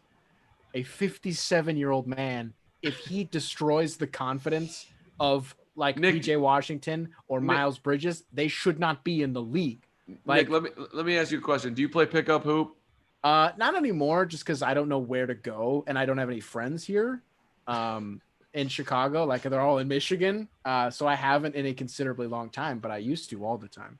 Well, did you ever play pickup hoop where old men were out there? Of course. And didn't they cause you a whole lot of problems? Because they were just old crafty men who smelled bad and wore like weird clothes, but yet somehow, some way, bottom of the net. Yeah, there were times There were most definitely times. Yeah, absolutely. I'll never forget the first ever open gym I went to. I was playing with, and I don't mean to completely get off the game here. Is that another Anthony Davis? No, that's Dwight Howard. Never mind. The first open gym I ever went to, I was playing with kids that were 2 grades older than me. My first shot was from the right baseline, and it's worse than an air ball. It was off the side of the backboard. See? Which is worse than an air ball. And then some old man came down and drilled one right in your eye. We'll call you Playoff Nick, just like Playoff P. Nick. Yeah. No, I tried out for my 7th grade team, and I got cut and never tried out for basketball ever again. Like old Michael Jordan story. LeBron just got smoked in the face, or he's doing the LeBron fake situation here. Looks like a LeBron fake situation. I was going to say I couldn't see anything there. No, I think he got hit in the mouth, but he's going to be all right. Let's see what happened here. He was setting a screen. Okay, no, it was the LeBron flop. Yeah. He gave the LeBron the flop. All right, my stream's catching up. What are we dealing with? That is a la flop. Sean, give us your quick thoughts here on the Billy Donovan hiring. I like it. I mean, he's used to coaching college kids, right? And that's what the Bulls are, basically. I mean, it's a bunch of young dudes. And he did a great job in OKC. Yes. Do we know, did they part mutually? Did they fire him? Why did he leave in the first place? It was like it was an amicable breakup. They kind of had different visions of what they wanted to do, if memory serves. And they were just kind of like, why don't we not renew the extension? Let's just kind of go our separate ways. I don't think there was bad blood on either side. They just had different organizational, like directional visions. It's not you, it's me. Yeah, I guess, right? Like, I think maybe there was just a difference of philosophy of, what to do with Chris Paul. Like, should we actually try this again next year? Like, should we run it back? But yeah, I don't know that there was very much bad blood there. They just kind of wanted to do different things.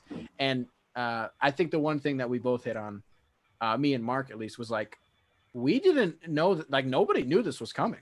I didn't, like, this is completely out of the blue. Yeah, it's also, I mean, they had a really good season, but I mean, you're right. That team's kind of at a cross. That team's definitely like a crossroads. They have a bunch of interesting pieces. They just don't seem to fit, I guess, because they can't even make the 8th seed in the Eastern Conference. So, right. Yeah, I mean, well, some of that fell on Boylan, and I know Mark can speak a little bit more towards this as we wait for this to get back on. But like, Lauri Markkanen, as Mark said earlier, is better than how he was utilized this season. And even though Kobe White had a resurgence at the end of the year, like Zach LaVine, his relationship with Jim Boylan was like one of the worst with like player coach that I've ever seen. I know Latrell Sprewell like choked one of his coaches, but you know what I mean. It wasn't true. He did. I know. I think it's funny. So LaVine, and not that choking a coach is funny, but you got like LaVine's relationship was not as bad as Sprewell coaching PJ Carlesimo. It was never quite that bad, but they were not seeing eye to eye. That's for sure. Right. And like Mark, obviously you have a lot more insight into that organization and that team structure than I do, but this is, and Sean, the one thing that Mark and I both agreed on was it's a culture thing. It's more importantly a structure thing for the Bulls bringing in Billy Donovan. They gave LeBron a free throw on this elbow where he just faked his way through. By the way, I apologize to our people that have been on the chat here. I'm just logging in myself right now, so I'd love to see who's on out there and let's have a conversation, team, because we've not been paying attention to that tonight, and that is 100% on yours truly at the Carmen. So thank you to everybody, by the way, for watching tonight and being with us here. And Hunter Armour's telling me that Sprewell was a great warrior. Which I was at go ahead. Yeah, which he was. Latrell, man, he could get up, that's for sure. Great. I loved watching Latrell Sprewell compete as Jokic gets knocked to the ground in the lane foul on Dwight Howard. And I'm getting nervous, by the way. The lead is dwindling. I'm not particularly nervous at all. And I mean, because for me, it's kind of win-win because I want LeBron to win as many championships as possible, but I also root for chaos over anything else. And Denver winning anything would incite that. And that's what I'm here for. So win-win for me. Random take, but I also can we put these blue Nuggets jerseys in like the top 10, top 5 jerseys in the league right now? These things are beautiful. The ones that they're wearing right now. You said. Yeah. I would be prepared to put them in there. Yeah. And actually, Sean, I want to very quickly get your opinion on this as well. Mark asked if I was sold on Mike Malone, and I gave a take as LeBron pulls up from 3 and bricks it. And I was like, I don't know how hot of a take this is. So having a third body here gauging it would be great. I said, to me, Mike Malone is the coach that you fire because he can't get your team over the hump, and you need that other guy to come in and kind of clean up the mess. Like, he got you this far, and everything he's done has been great. But when it comes down to it, although the West is virtually impossible to get through, when you're against, LeBron or James Harden, the Clippers, like whoever it is, it's difficult. But Mike Malone, I just don't get the sense that he's going to be able to be that guy in championship mode for the Nuggets. I could be incorrect, but was he fired from the Kings? They let him go After a very good, like the best season they've had in the last 15 years, correct? Yes. So, I mean, he shows he can coach young players, but I also like, while he's been on the Nuggets, he doesn't just put young players in, as we've seen with Porter Jr., with Bull. Like, he won't just throw high draft picks into the fire. He makes them earn it. Give me some Bull, though. Wouldn't you like to see a little? Just give me a couple 5 minutes of a Bull. But you watch him against Anthony Davis, Dwight Howard, or JaVale McGee. That's trouble. I mean, that's a problem for Denver. You just gotta get him a couple more dinners and be all right. Hey, to the chosen Rose, no, I do not think you should sell your LeBron 2000 Conference Finals bobblehead if he wins, or your LeBron jerseys and shirts. You hold on to those, the chosen Rose. He's going to go in the Hall of Fame. They're just going to keep on going up in value. That's my opinion, chosen Rose. And James Cope, Nick is moving away from the good old anchor ad.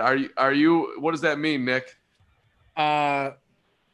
Am I moving away from that? No. I get what they're saying. So Anchor is the app in which I record my podcasts, and in order, like, you can monetize your podcast from the jump. You just have to record an ad for them, and it's just like, hey, start a podcast using Anchor, and my ad read is fire.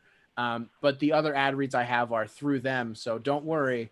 My episodes are just going to have like 4 ads instead of 1 now, because I need to be able to afford more Chick-fil-A.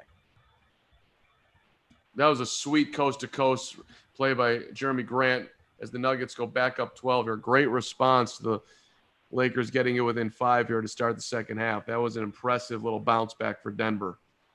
Their body language is really impressive on the bench right now, too. Yeah. They're holding on here. Told you I wasn't worried. There was a particular reason I was never worried. What's your thoughts, Sean, on the Eastern Conference? I mean, Miami's one of those teams that just they're built for the playoffs. I mean, you look at so many of those dudes, whether it's Kendrick Nunn, Duncan Robinson, Jay Crowder, they all went to like JUCO. They had to grind their way into the NBA. They weren't given anything. And I mean, obviously, and even Jimmy Butler, second rounder. Everybody in that team, it seems like, had to grind their way to where they're at. So it's just a bunch of dogs out there. I honestly love it. And it also reminds us, like, hey, yeah, LeBron and D Wade and Chris Bosh are awesome, but Spoelstra is a good coach too. You kind of forgot about that. Yeah, I mean, it's been one of those things that, like, it was as soon as LeBron leaves, it's like, okay, so when is Spoelstra fired then? We looked at, like, Tyronn Lue was fired 6 games into the season after LeBron left, and I always thought LeBron's gone. When will this fall apart? Exactly. But like, that's true though, right? So I remember with Spoelstra, it was just kind of like, I'm looking at the watch, and I'm like, LeBron's halfway through his year in Cleveland. Like, what's the deal? No, and then he ends up being like a Coach of the Year runner-up, I think 3 years after the fact. Miami just goes on this absurd second half stretch, and they I think make their way into the playoffs. I don't actually remember, but Yeah, Spoelstra's great. Like one of the best X's and O's coaches in the league. I know the Heat are paying him like $128,000 per win, and that's like regular season or postseason. And I'm like, okay, 82 games. Let's assume they go 82-0. Dude's making like 8.2 million just from wins alone. I mean, they're not going to go 82-0, but you know what I mean. Split that in half, 4.1, right? They have a 500 season. That's an extra $4 million just for winning games. Like, it's great. And you know what I think people always forget about? Do you remember when Chris Bosh was supposed to go to Houston? And then at the 11th hour, he was like, nah, and stayed with Miami. That was wild. That was wild. I respected it too at the time. Like, okay, fine. LeBron's gone. I'm staying here. I'm riding with Spo. I'm riding with Riles. I'm also riding with a huge contract. That did not work out well for the Heat because Bosh got sick and all that. I'm getting texts here, guys. I'm not sure who wrote the article on FanSided because I'm just getting a screenshot of part of the article, but it's a proposed trade. The Milwaukee Bucks will get Zach LaVine, Lauri Markkanen, a 2020 first-round draft pick, a 2022 first-round pick, and the Bulls get Giannis Antetokounmpo. Oh, there it is. Okay. All right, there. I'm sitting here, and I'm like, well, who are they going to give up for that? Okay. All right.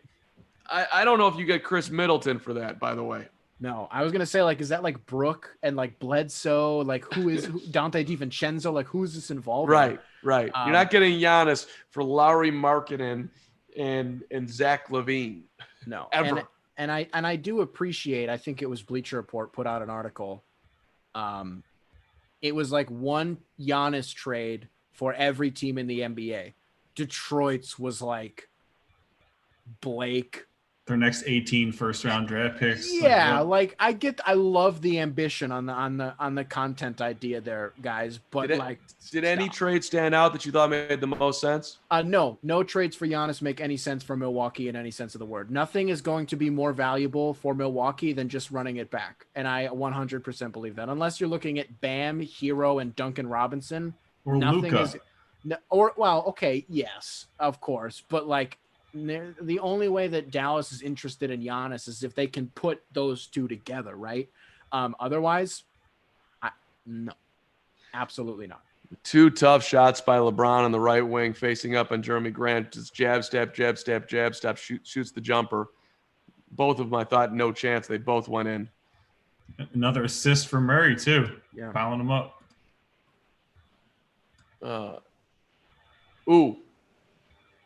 Nuggets turn it over. LeBron coming back strong. LeBron down the lane. LeBron short shot. LeBron good. 6 in a row for LeBron James. That Jeremy Grant matchup is not working out at all. I think maybe the coast-to-coast Jeremy Grant and the little celebration that he had might have woke up number 23 in purple and gold. And that's when it became personal. That's when it became personal. Tough drive by Grant, gets fouled. Danny Green and Anthony Davis both hitting the ground. He'll shoot 2. I mean, those are 2 tough shots, man. LeBron's that right now.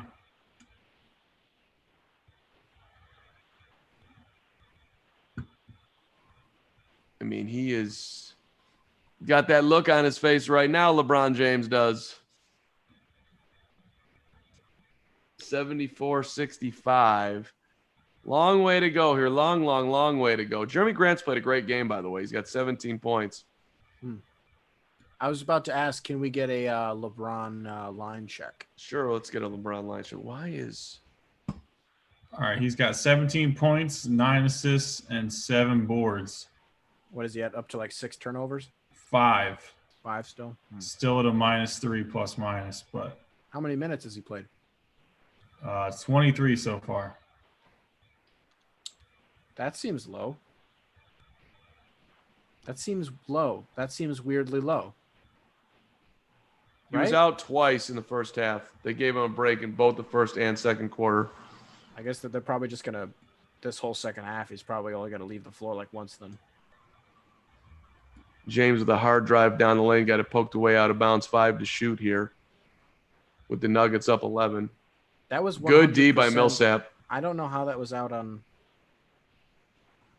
Another face-up step back. That one's short, rebound to the Nuggets. He caught it a little bit. He just one step inside the three-point line, so it was a deeper shot. Murray down the lane, missed the layup. Contested by Caldwell Pope. They run to James. Cut off nicely by Jokic. LeBron looking for help. Off to Caldwell Pope. Back to LeBron. Cross-court Green. Fakes the three. Drive in the lane. Pope. LeBron. And what do we got? We got something. I think it was turnover on the Lakers. I think maybe 3 seconds on Dwight. Yep. Oh, Dwight.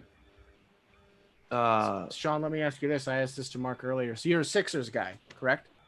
Sadly, Okay. yes. Yes. Well, Jeremy Grant, former process Sixer. yes. Well, Before- okay. Well, hold on. It doesn't have to be former. Go ahead, Mark. You know, I just before you go any further, I want before you ask him your Sixers question, Nick, I want to ask you. You could be Billy Donovan. You could coach the Sixers or the Bulls. Who you taking? Bulls. Why? I could be anybody. I'm not taking that Sixers job. No. Okay. You can. Okay. I could be Avery Johnson, and I am not gainfully employed. I am not taking that job. I'm taking Bulls 10 times out of 10, especially if I'm Billy Donovan. I mean, maybe if you're looking to take that next step and you want to prove to people, well, what does he really have to prove to people at this point? He just showed that, you know, with these poor expectations, he can take this team to a level that we didn't think they were capable of achieving. To me, I'm more interested in doing that in Chicago right now, where sure, historically, I guess the pressure is there. But even though I wouldn't even call them a historically great team because they're not, but with the Sixers, it's like there's so much fire there that now I'm not going to say Brett Brown was scapegoated because that's not true. Like there were times when he was just flat out terrible. But when you have this experiment with Ben Simmons and Embiid that, you know, you're not totally sure how to navigate until something's done about that, or you really believe that you have the solution to it. I don't really feel comfortable going in there and trying to figure that out. And with Chicago, sure, they have their problems of their own, but they have a lot of guys. Honestly, Sean, it was kind of a joke, but like, you're right. Like he has experience coaching these young guys. That is exactly what Chicago is right now. So if you're in, you know, this dire pursuit of a championship, go to Philadelphia because you're a lot closer, obviously. But with Chicago right now, I just love that fit for them so much. Indiana, I think, would have been a really fun one as well, but Chicago seems right. Okay, now you can ask Sean your question. Sorry, I completely derailed that. My bad. No, it's okay. You're a Sixers fan. You can't say LeBron, AD, Jokic, or Murray. You can handpick any player from this series. Who is it? So other than the four best ones? Exactly, yes. Who do I want? Yeah. Because see, you're running into exactly what Mark did. You're just like, I mean, I guess I have to go with Michael Porter Jr., right? Oh, he there it can is. shoot from the outside. There's upside. He can play the three, space the floor. It's Porter Jr. versus Kuzma. That's all it is. That's really it. I mean, if you're, I don't know, the Sixers, like Gary Harris would be kind of fun. Gary right? Harris is interesting. I like Gary Yeah. Harris, but Yeah. I like that for them. We forget that he's been really good the last couple of years. He just Yes. got hurt. Absolutely. Yeah. I mean, you're not going to say like, you know, Paul Millsap or like Danny Green. I don't know. I think Gary Harris is really fun. But we both agreed that it was Kuzma, even though, because it's like, you never know what you're getting with him on a nightly basis. Like his plus minus at the beginning of the game, Mark, you said it was like minus 16 earlier. And with Michael Porter Jr., my biggest issue is that defensively, he doesn't exist. He only exists on one end of the floor.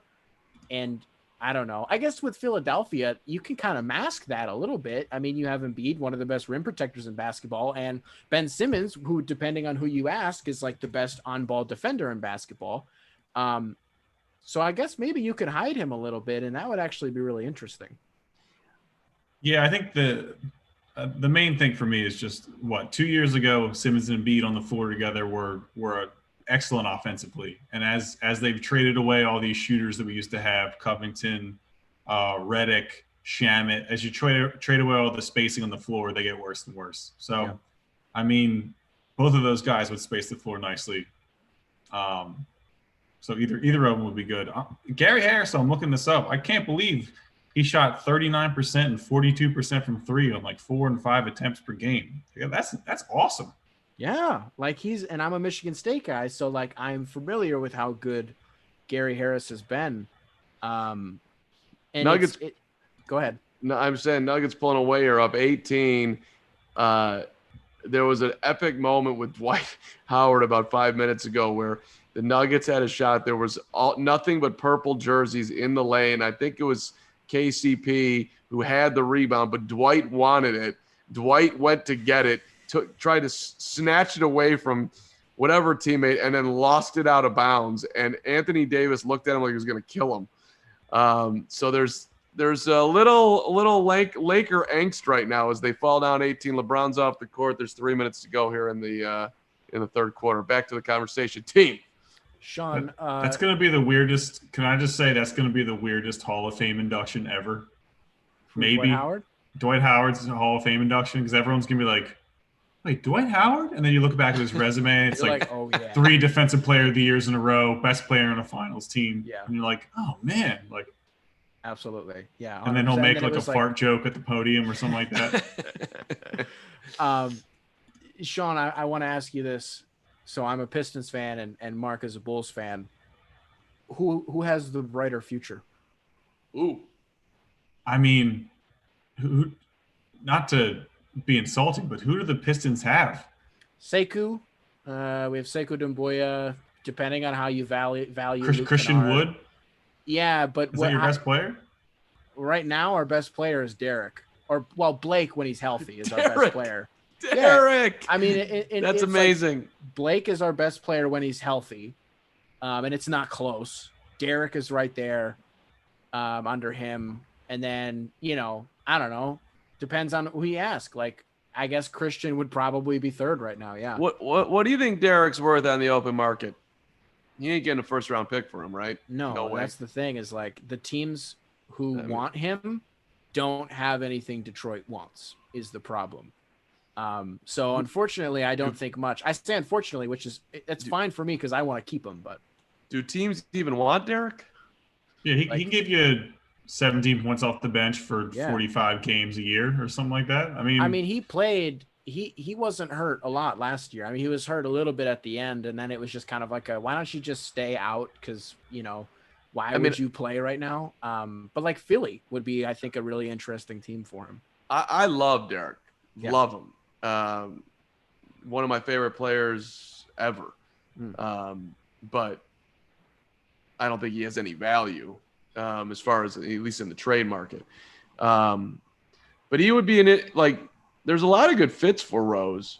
Wait, real quick, Carm. We had a Kyle Kuzma. I know my stream's behind. We had a Kyle Kuzma sighting. He threw the ball out of bounds. Continue. Way to go, Kuz. Hunter's got a trade for Giannis here. Wiggins. Jesus. All right, stop. No Wiggins. We're not doing Wiggins trade. I'm kidding. You can go ahead, but Jesus, man. Well, his trade, it doesn't work out because you can't trade back-to-back picks in next year's. But he's got the 2020 number 2 overall, the 2021 Warriors first-round pick, the 2022 Warriors first-round pick, the 2023 Warriors first-round pick, and Andrew Wiggins. I mean, even if it could happen, no. Well, here, if you're Golden State, are you trading Steph and Clay and 2 of your first-round picks for Giannis? Steph and Clay and 2 of their first-round picks for Giannis. Yep. And who's Giannis got to play with, unfortunately, right? Who's there? Him and Draymond are gonna take the West. Okay, let me make it Draymond and Eric Pascal. Draymond, Clay, the number 2 pick here, and another first-round pick. You doing that if you're Milwaukee? If I'm Milwaukee, yeah. Well, no, because then you have Chris Middleton and Klay Thompson, and that's like the Spider-Man meme, where they're pointing at themselves. So like, how does that work? And I know that there are some trade proposals out there where people think that, if we're being real with ourselves, like Draymond is a more attractive asset than Andrew Wiggins. People just go with Wiggins because contractually it works. With Draymond, I think he's so niche to Golden State's success that I don't know if it's going to translate to Milwaukee's. because they don't have the playmakers at the level that Golden State does. I just don't know if there's a way for that pairing to happen. Like, if I'm honest to God, if I'm the Warriors, wouldn't you guys just rather wait if Giannis doesn't sign the Supermax? And I almost said next summer, but who knows, next off season, roll the dice there rather than, like, I don't know, trade away any assets at all to get him, because in reality, like, you don't need him, you know? Yeah, I think waiting makes more sense, but well, in theory it does, but you're probably not going to be able to get him. So hoping that Giannis comes and falls in love is probably a better play. But the only way to get him in that scenario, he's not probably going to fall in love, because you're not going to have anything around him. It's not going to be like Kawhi going to Toronto and have a great chance to win the whole damn thing, because you got a great team that nobody really was aware of. Right. So this was an impressive third quarter for the Nuggets. You were up 10. You quickly were only up 5. The Lakers had momentum, and you leave up the third by 18. This looks like a team getting back in the series here, y'all, which is interesting. Imagine if they had won game 2, what the narrative would be right now. This all goes back, and Mark, I hate that this is like the 4th time I've done this tonight. I hate being the guy that's like, look at how right I was about this thing. But when we started, I said that game 2 was so reminiscent of game 2 of Milwaukee and Miami, where you wonder where the series goes. And now that's what actually, I'm going to get back to this in a second. Mark, I have to give you a lot of credit for something. Wow. This just popped into my head, and I don't want to forget it. I meant to say it an hour and a half ago. Okay. I gave you a lot of credit. In the moment, I was like, yeah, you know, but then we get off the broadcast and I'm like, he was right. Everyone's talking about this. Bam Adebayo has the block on, I believe, Jason Tatum, that dunk. And you said, was that the greatest playoff dunk you've ever seen in your life? And I'm like, it's, the next 2 days, the conversation was that the best playoff dunk? And I'm like, how did he have the presence of mind? Like, was he just talking, or was he actually putting that out there? So just genuinely, like, good call there. Well, I think that, all the media was watching our stream right there, and they realized that Carm just nailed the Bam Adebayo block. Bam Adebayo, people have been sleeping on Bam Adebayo and the impact that he's had in Miami. People have been sleeping on Tyler Hero. People have been sleeping on Duncan Robinson, who I think you have pointed out you don't want to give him too much credit, but that dude is playing fearless basketball. I give Jimmy a ton of credit for not trying to overrun the team. Yes. I'm just not.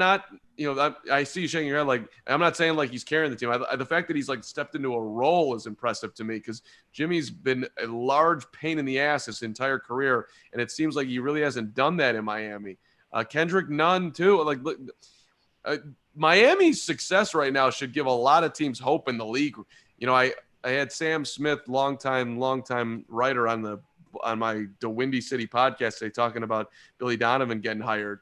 And maybe I'm being too optimistic because Sam said it, but it's like nobody thought and he's right though. Nobody thought Miami was going to be where they are right now. And if I'm thinking back to the beginning of the season, what I would have predicted on the Heat, I would have had them out of the playoffs before I'd have them in the finals. Finals A, out of the playoffs B, I would have taken out of the playoffs. So, if you're back to Sean's question with Detroit and Chicago and whatnot, right now the league kind of feels wide open. Like, who do you love in the East and who do you love in the West? I mean, the Lakers, sure, and Denver's really good. But, like, outside of that, like, it seems like anybody could jump up with the right off-season moves here. Am I missing something? No, I think you're 100% right. And to your point about putting Miami in the playoffs, I thought Detroit was going to be in the playoffs this year, right? Like, honest to God, you load up, you have Blake Griffin and you have Andre Drummond, and you bring on Derrick Rose, and we just had this foundational season. Of course I was going to expect that we were going to play well. And I don't mean to, but the blueprint for this sort of success, it is mirrored closely to the 2004 Detroit Pistons, a team that a lot of people were like, how are they doing this? but you have that culture and you have that drive to do something despite the quote unquote talent that you have based off of certain accolades. And with Miami and Mark, the best point that you made was that Caruso just got absolutely flattened. The best point that you made was like Jimmy isn't stirring anything up. It feels like he finally is somewhere where he's just happy and playing basketball, and that is it. I mean, you brought it up with the Pistons. If the Heat win a championship this year, and I know a lot of things have to fall into place, a lot of things have to happen, is that the first team without a superstar to win a championship since the Pistons? Like, are we calling Jimmy a superstar? No. I was going to say Dallas, but I forgot that Dirk exists. But so otherwise, I 100% agree with you. I'm just curious because at the time I was like 12. Were people calling Dwight a superstar when he was with Orlando and in the finals? Because I was watching basketball, but I wasn't, paying attention to media, so I don't really know. He was a force. I think that system also was tailored perfectly to him. Like Van Gundy was given a lot of credit there too. They had a lot of really good role players that stepped up. Shout out Hedo Turkoglu. Yes. I loved Hedo. Yeah, they just had. There's just a lot like Mikael Petrus stepped off of that team. Jameer Nelson, the pride of St. Joe's. On that team too, I think. Yeah. Yeah, he didn't even play that much, which is really strange. Jamal Murray just threw down a nasty one-hander. That was lightning. That was beautiful. By the way, if we're going to be optimistic about the Nuggets doing even more this year and really making this a series, Jamal Murray tonight in 33 minutes. Wow, he's playing better than I thought he was. That is a very quiet 20 points from Jamal Murray, but he's 7 of 13. He's 2 for 6 from 3. That's not great, but it's 50%. He's got 11 assists, a couple of steals, only 2 turnovers. He's plus 20 tonight. He's got 20 points. This dude is like, I don't know. He's understanding the game. Rondo, by the way, is minus 25. And guess who was under the basket when Murray threw down that nasty dunk? Your boy, Kyle Kuzma. Was it Kuzma? Yeah. I don't mean to belabor that point, but. Yeah, I mean, in a night where all I've done is talk about how right I was about something, I was wrong about Rajon Rondo tonight. I thought that he was going to be the facilitator that we've seen in the first 2 games, but I'll put a hand up and say it. I won't run from it. I was wrong, and that's okay. National TV Rondo didn't show up for some reason. I was just thinking about this the other day, and you guys might have to kind of jog my memory here a little bit because I remember bits and pieces of it. He gets to Dallas, and he just decides he just doesn't want to play there, and so they kicked him. What? I don't remember what happened with Rondo in Dallas, other than he refused to play.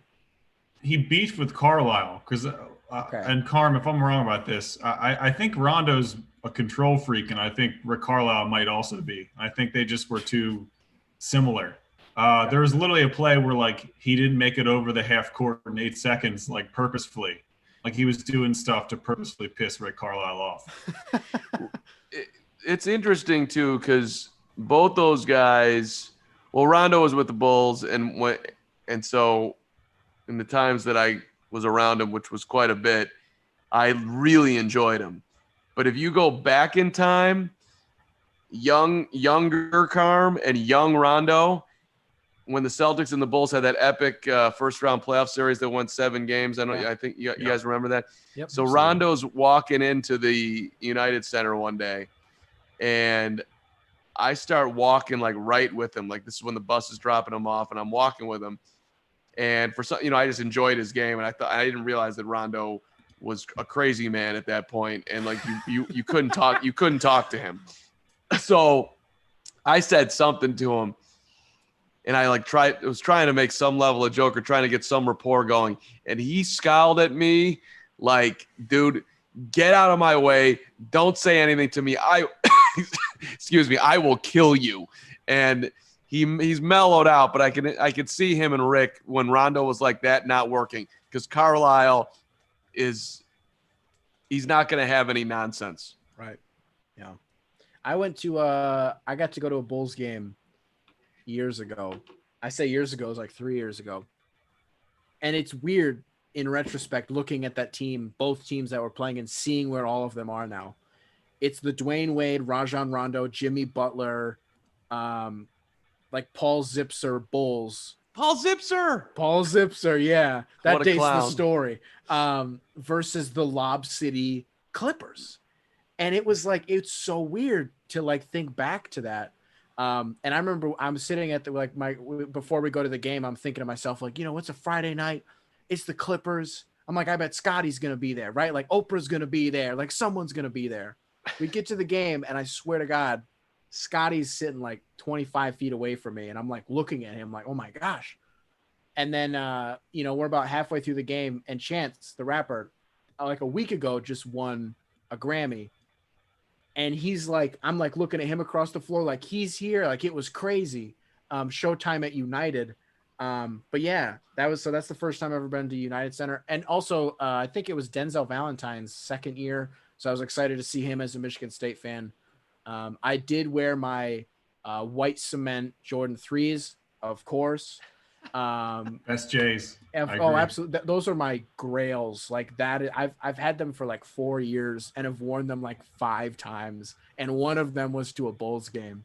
I take very good care of those. Sean, give me an obscure Paul Zipser. I don't even know if you know that name. Level sixer. So we I have to give a shout out. My coworker JC he jokes he's a Sixers fan, but he calls everyone who played for the Process a Sixers legend. So he'll be like, of course, and so he'll be like Sixers legend Hollis Thompson, or like Sixers legend Tony Roten or something like that. Yeah. There's a lot of good ones. I got a lot of them. How many years were they the worst team in basketball? LeBron just nailed a 3 from up top, 14-point game. 3 maybe.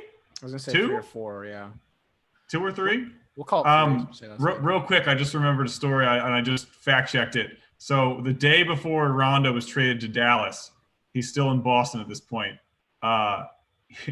He went to a community outreach thing at a children's hospital and was ruthlessly destroying children in Connect 4. No mercy. Yeah, no mercy. And that's what he said. No mercy. So I just thought that was hilarious. That's great. That's incredible. He's a very intelligent dude. He also, and I don't want to be too weird here, but like, it was just obvious that he dude didn't have an ounce of fat on him, right? Yeah. And he's mentioned something about like running or something. I'm like, how far do you run when you run? He's like, 13 miles, 12 miles. Like, I mean, the guy's in preposterous shape. Preposterous. Rick Carlisle, by the way, going back to him, I asked him some question about Luka, and he's like, he wasn't having it. He hated the question, and so he was a total ass to me. And then after it was over, he was like, "Hey, I was just kidding." He like brought me into the locker room, which never has ever happened by anyone. He's like, "Hey, I was just playing around. What do you want to know about Luka?" So it was super cool that he did that. Not to be dropping my Rick Carlisle moment. Yeah, no, but like, so it's kind of like I like Rondo and I like Rick Carlisle. So it's too bad that those two didn't get along. Like in theory, I think they should get along, but they were just probably both pretty hard-headed and maybe too similar. And that's why it didn't work at that point. Let me ask you this, Mark. Give us an example of a question that maybe you knew immediately after you asked it was like the wrong thing to say, like it just bombed, or like a terrible reaction that you got. Tell us about you failing, I think is what I'm asking here. So you'll like this one, Sean. I don't know if I've told you this one. Do you know? Did I tell you my Iverson story? Oh, no. So Iverson's in his second year in the league. I think it's the 98. It was the 98 Bulls. Okay, so it's early in the season. Might have even been the preseason. I have to look it back up, but I think it was early in the season. Maybe the Sixers were in. I'm going to look at it right now. 1998 Chicago Bulls game log. Stick with me here, team. I know that we're. Before commercial break, 2 airball threes. So this game is losing steam fast. Love Okay. to see it. They played the Sixers in the second game of the year. Okay. So it's a Saturday night. Everybody who's at Saturday night's light night for media, and anybody who was there is there for the Bulls. So I'm going over to the Sixers locker room before the game. No one's in there. So I sit down next to Iverson. I'm doing a one-on-one. I got out my digital 1975 recorder. Me and Alan are going to have do an interview. So the year before, the Sixers, I think, finished. Hang on, I'll click on them. That year they ended up they finished 22-60, and it was Iverson was a rookie. So I say to him, I'm like, Alan, you guys early in the year here, whatever, it was awful. I'm like, Alan, do you guys think that you're a playoff contender this year? And he looks at me. This is game 2 of the season. I don't know if I can swear on here. I'll clean it up. But he's like, man, what the F do you think I'm going to say? Of course we're a MF playoff contender. It's game 2. It was the start. And I'm like, excellent point, Alan. You're 100% right. Why would you ever say on game 2 that, we can't make the playoffs? You're young Carm, you idiot. What the F do you think I'm going to say? Well, I didn't think that one through very well, Alan. It was a terrible question, and you're absolutely correct. So that was one of them. I also, do you remember Chick Hearn, longtime voice of the Lakers? Yep. I asked him about Kobe and Shaq when they were having all their drama. I was having this great interview with Chick. He was loving, giving me all sorts of broadcasting advice and everything. And then I asked him about Kobe and Shaq, and he's like, "Don't do that, Mark. Don't do that. That's terrible, Mark. That's just." And I'm like, "Oh, Chick, I'm sorry. I thought we were like best friends, and now you're mad at me because I brought up Kobe and Shaq, which, by the way, of course, ended up breaking up. Chick, right? Yeah. I was right. You were just defensive." I've definitely had those moments where I think that like an interview or a conversation with somebody who I think is quote unquote important is going so unbelievably well. And then I might just be a little bit over analytical about something. And the way that they enunciate like one word, or like if they say two little words, like I'm going to think that they're like, they don't like me anymore. And like, it's going to be a whole thing. That Allen Iverson story. I don't think it's. It's on brand. It's certainly on brand. Oh, of course, yeah. It's not as great as the LeBron story, and also I really like the Phil Jackson story that you told last week. That one was really good too. Have you seen the video with your? Oh my God, the Lakers are down 10. By the way, the 10-0 run, and off the hands of Rondo, he lost out of bounds. It would have been an 8-point game. This is danger territory once again here for Denver. But I put out on Twitter a couple weeks ago my moment with Joakim. He, I don't know. You might remember this one. It was Bulls, Cavs, and I think that tip should be good. They're looking for offensive goaltending. Michael Porter Jr. was. That to me that's a good bucket. That's a basket. They took it away. That was the wrong call. 8-point game as AD scores in the lane, timeout Denver. Lakers not going away. But so they're playing. It's Bulls Cavs in the playoffs. Bulls won the game. LeBron had a dunk on the baseline, and when he threw it down, he screamed at Noah, and they gave LeBron a tee. And Noah starts clapping back at him and, MFing him back. And so after the game, I asked Noah, I'm like, did you enjoy the moment with LeBron? Because I thought, like, whatever, he got a tee and the crowd was going nuts. And he's like, and he just looks at me, he's like, the one where I got dunked on? I'm like, yeah. And now that I think of it, yeah, that one. Yeah, actually, I guess that is what I'm talking about. He's like, I'm like, yeah. And it's like, why would I enjoy when I got dunked on?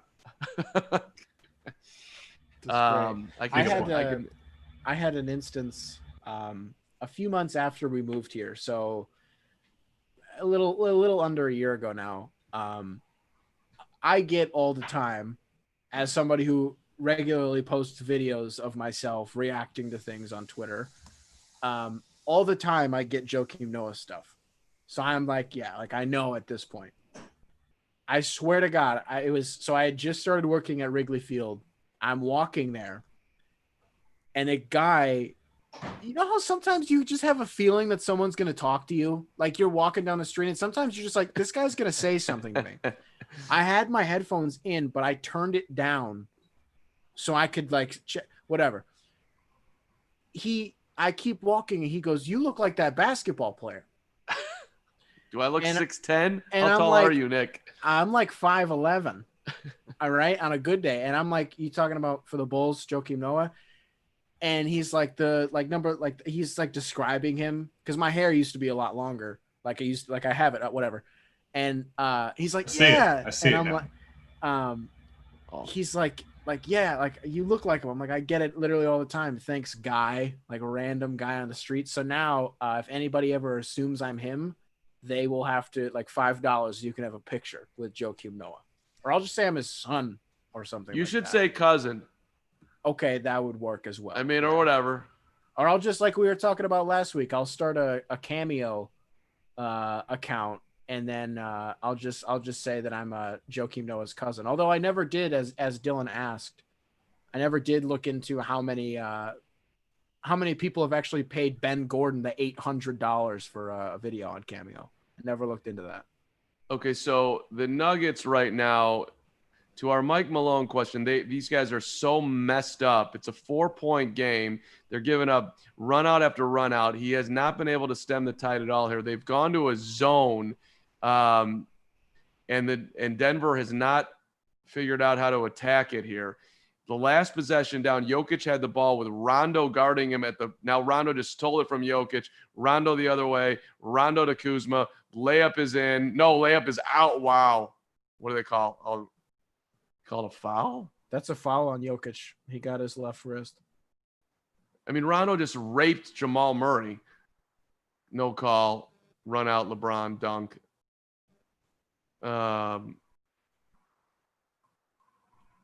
Wow, I mean, this is an epic Denver debacle right now. That's a foul. Well, that is a generous call right there. Well, they're running I zone. feel like Kuzma's breaking under the pressure of my criticism. I'm just saying. His Kuzma senses were like, "Who just said that about me?"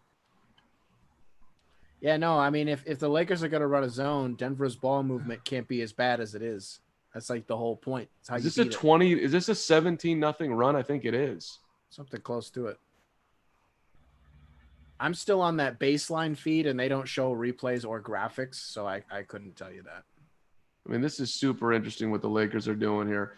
They got Caruso and LeBron down. You got to Caruso's on Millsap. I just want to throw that out there right now. If that's not a mismatch, I don't know what is. Okay, there's mismatches all over the court, which is like, how are you guys? I mean, Frank Vogel. What? Oh, okay. Just junked the game, and it's working. 101-96.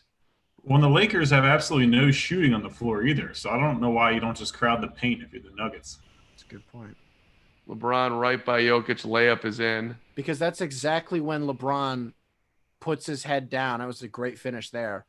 That's exactly when he puts his head down and starts hammering the ball into the floor. Sean, you know as well as I do. That's when he brings that move out. I mean, they can't.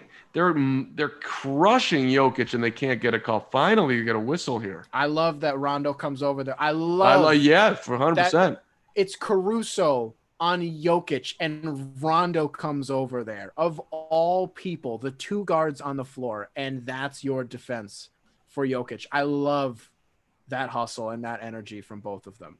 For Caruso to not back down from that and to not scream help at the top of his lungs is admirable. Murray against Caruso up top. Now Jokic against Caldwell Pope and shoots a preposterous shot. I mean, this is just horrible. and they're going to run out of LeBron, big turnover there, deflected. See, those are those Jokic shots that we talk about. What are you doing? Jamal Murray goes down the lane, gets killed, and just throw the ball, drop the ball. He'd give you 2 free throws. Instead, he slung it to the corner. It's going to be, if they call it right, that should just be ball out of bounds. Yes, free throws. Just gave him away. Did he not expect to get the call at this point? I guess. That was terrible. I watched a super cut the other day after game 1 of all the fouls that were called on Jokic and Murray, and they were suspect. They were, the whole game, the officiating was just abysmal. It was a great find there by Jokic, but even better defense by LeBron on Millsap. That was phenomenal defense on Millsap. Here's a 3 for the tie and missed it. Wow. Good drama going on here. Classic KCP. I've seen that movie play 100 times. Who is going to have the... He's a former Piston. That's should be what I rooting meant. for him. I am not. No, I'm not rooting for Kid Can't Play, KCP, that guy. No, I'm not rooting for him. No. I did my fair share of that, and I gave up on him quick. Excellent new nickname I know now. That's good. Oh, I still to this day don't know if I came up with that. I just remember he got drafted, and we were just calling him Kid Can't Play. Three-ball Gary Harris. Nope. Rebound to the Lakers. Here comes LeBron. That was about a good of. Even though AD's hand was right there, the closeout was good. I'm not going to say it was an easy shot. LeBron guarded by Grant. LeBron deep 3, way off the mark. What are you doing, Jokic? There you go, buddy. I just want to say, Sean, and I don't know where your stream is at. He just did it. It's just it was a little. Oh damn! He trucked Gary Harris there. Yeah, it wasn't. It's a little behind. Yeah, I'm like a second behind. Okay, it wasn't like a 1-to-1, like a traditional. But it was. You saw it a little bit there, and exactly.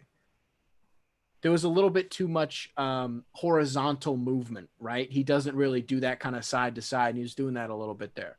That's why he missed, probably. Yeah, he didn't pound the floor enough. Mark, do you know what we're referring to? Like when we talk about that, can you picture the LeBron move that we're talking about? I don't. Okay, Sean, I don't know if you want to explain it this time because I feel like I don't do it as well. So Jokic actually made fun of him there's a clip of Jokic mimicking him at All-Star Weekend. Basically, LeBron double pounds the dribble and then rears back for a right. Yeah. Okay. Yeah. He stares at the ground the entire time. He doesn't even look at the basket. Who are the dudes that is it B. A. that Max is nice? Yeah, those two. Yeah, it's hysterical, and I love those guys. That is some good entertainment right there. And then you do the little. It's funny that they both found the same niche, and then that they hook up together and do it. It's just funny. They found each other. Actually, I want to ask you guys about this. Did you guys see the conspiracy theory about LeBron James? No. The right wing with the chalk. I don't know if you guys know what I'm talking about. Okay. So there was this conspirator, I guess, who went on this whole tangent about how LeBron tossing the chalk in the air is like summoning the Illuminati, and he's capable of conjuring these evil spirits, and that LeBron is a part of this secret society. It's this whole thing. And I was like, that would be kind of cool if he was able to do that. Actually, I'd probably vote for him for MVP if that was true. But yeah, she just thinks there's this woman who thinks that the chalk toss is some Illuminati thing. There had to be one, right? Just so we all know what's coming here, I'm going to have a meltdown if Denver loses this game. But they're going to be all right. The Nugs, they've been doing it all night here. I just threw that Jokic LeBron invitation in the chat. Oh, wow. For reference. Actually, if you want to send that to Hunter, he'll be able to play it on the stream. I think that they'll be able to grab it out of there. No? Maybe not. Actually, that's true. Davis in the paint. Davis double team. Davis to the corner. Rondo tough shot. Off the rim, no good. They're going to get a whistle. Calling it on Jokic. That's a bad call. The Nuggets have gotten a little bit of a tough whistle here. Let's see this one. That's a tough call. That's a bad call. The ball's way gone. Anyone straight up too. Yeah, and yeah. As straight up as Jokic can go. Wow. Oh, Mark, man. I'm trying to think if there's any questions that we are asking each other that we can also add Sean's input on. There's nothing that comes to mind. I think we've hit on just about everything. I guess, Sean, did you see that Mark was struck by a vehicle earlier today?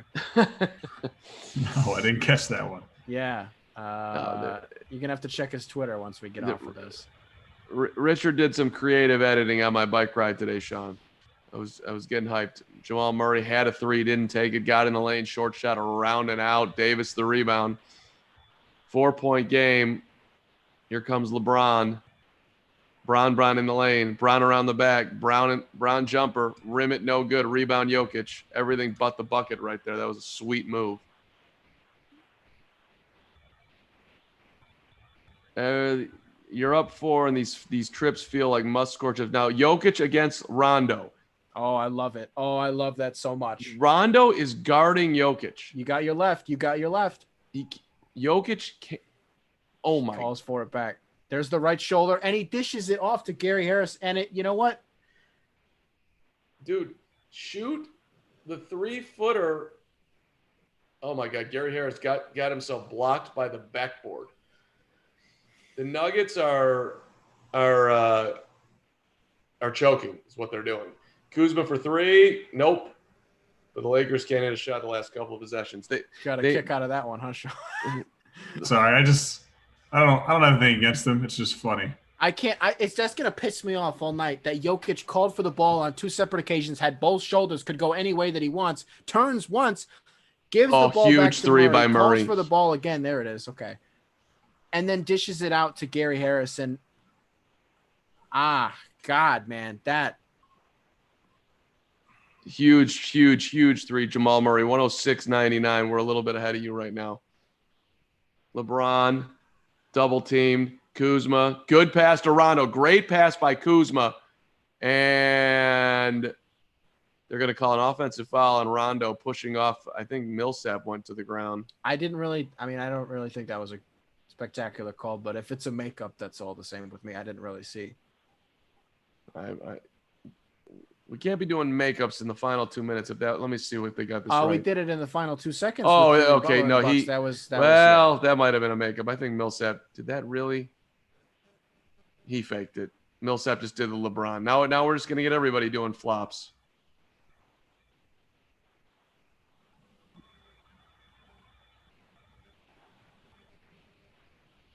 The elbow is a little high. All right. Yeah, I mean, I think it's one of those things that because the refs didn't have the slow-mo replay, like they probably saw it as a legitimate foul. So it's, I just love that he acts like he got shot from the stands. Yeah.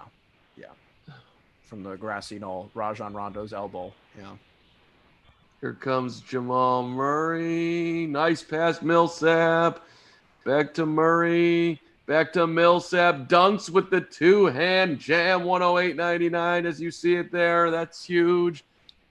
That all stemmed from a great screen on LeBron, and he released back to the basket where Caruso was left to defend him, and there's nothing he could do about that. Either LeBron commits to Millsap and leaves Murray open, or he commits to Murray and leaves Millsap with Caruso. So there was kind of nothing that they could do there. That was pretty masterful by Murray there. Yeah, and Millsap. They just let Rajon Rondo shoot a 3, and he missed it. And now the Nuggets are winding clock.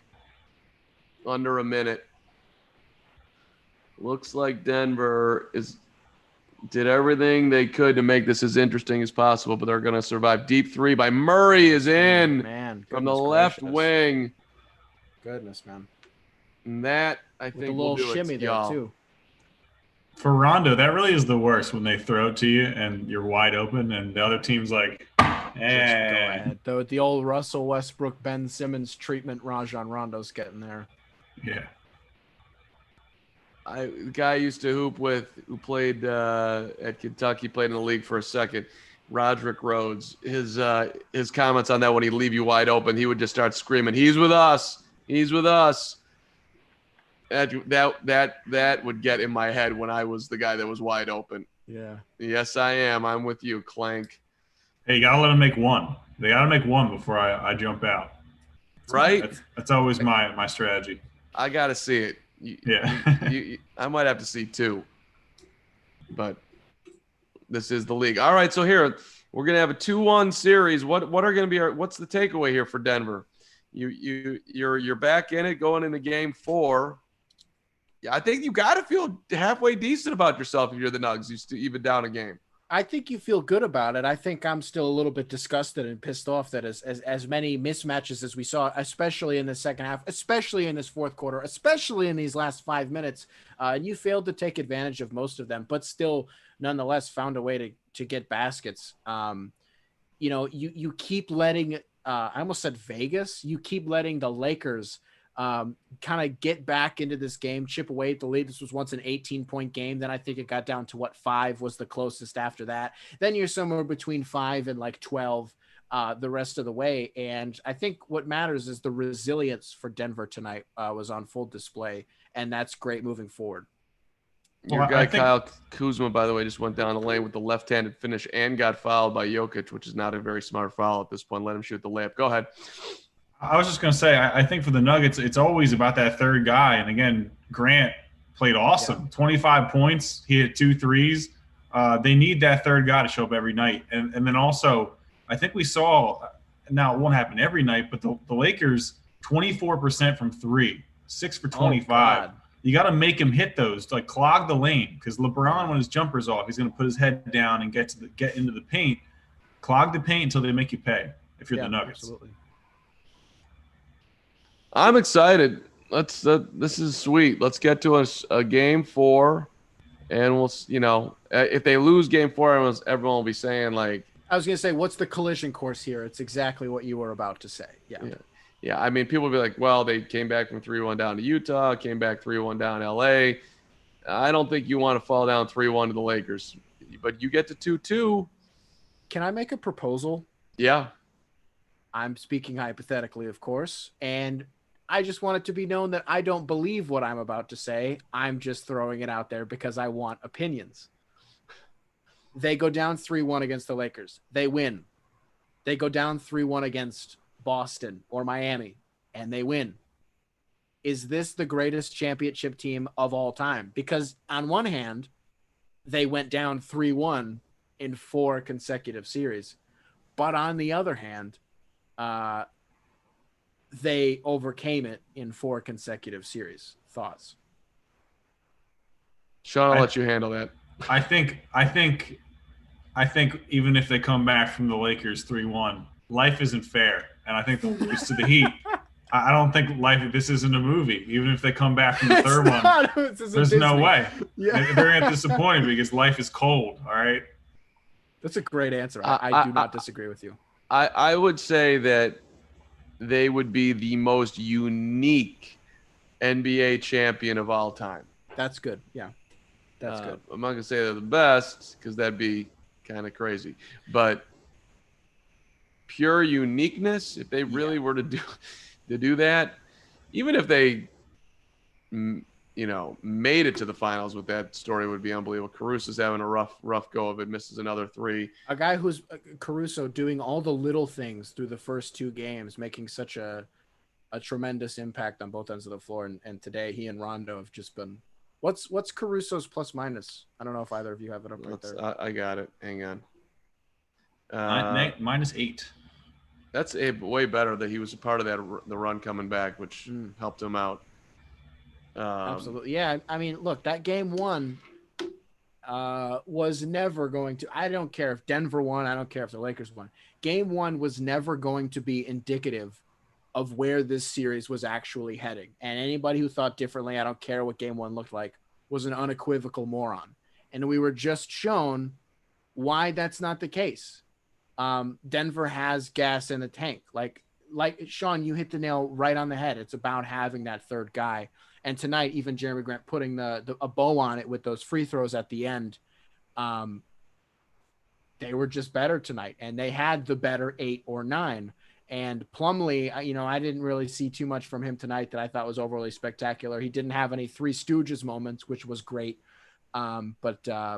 Yeah, that's a great win. Great win for Denver. It got Only 5 minutes plus 10. Oh, well, he did something, I guess. It got real interesting in there in that fourth quarter for a second, but every time that the Lakers pushed tonight, Denver ultimately had the response. They got down 5. They cut it to 5 early in the third quarter. They pulled away. They were up 20. They cut it all the way down. I think we got to 3 or at least 4. I know it was 102-98, and they held on and won it comfortably. It's a good win. Hey, subscribe on the YouTube channel as we are building towards doing some NBA Finals live streams, which we're really looking forward to. So, and we will be back, I would assume, again in this series as well as it starts to hopefully stretch its way out. Sean, thanks for being with us in the second half, my brother. Hey, of course, anytime. Nick, you're a star. You too, Deshaun. You too, Richard. You too, Hunter. And thank you, by the way, everybody who commented tonight. We appreciate all the support. And, we got a series in the Western Conference Finals. We got a series in the Eastern Conference Finals. Great to be with you during this NBA bizarre September playoff into October run. We will see you next time.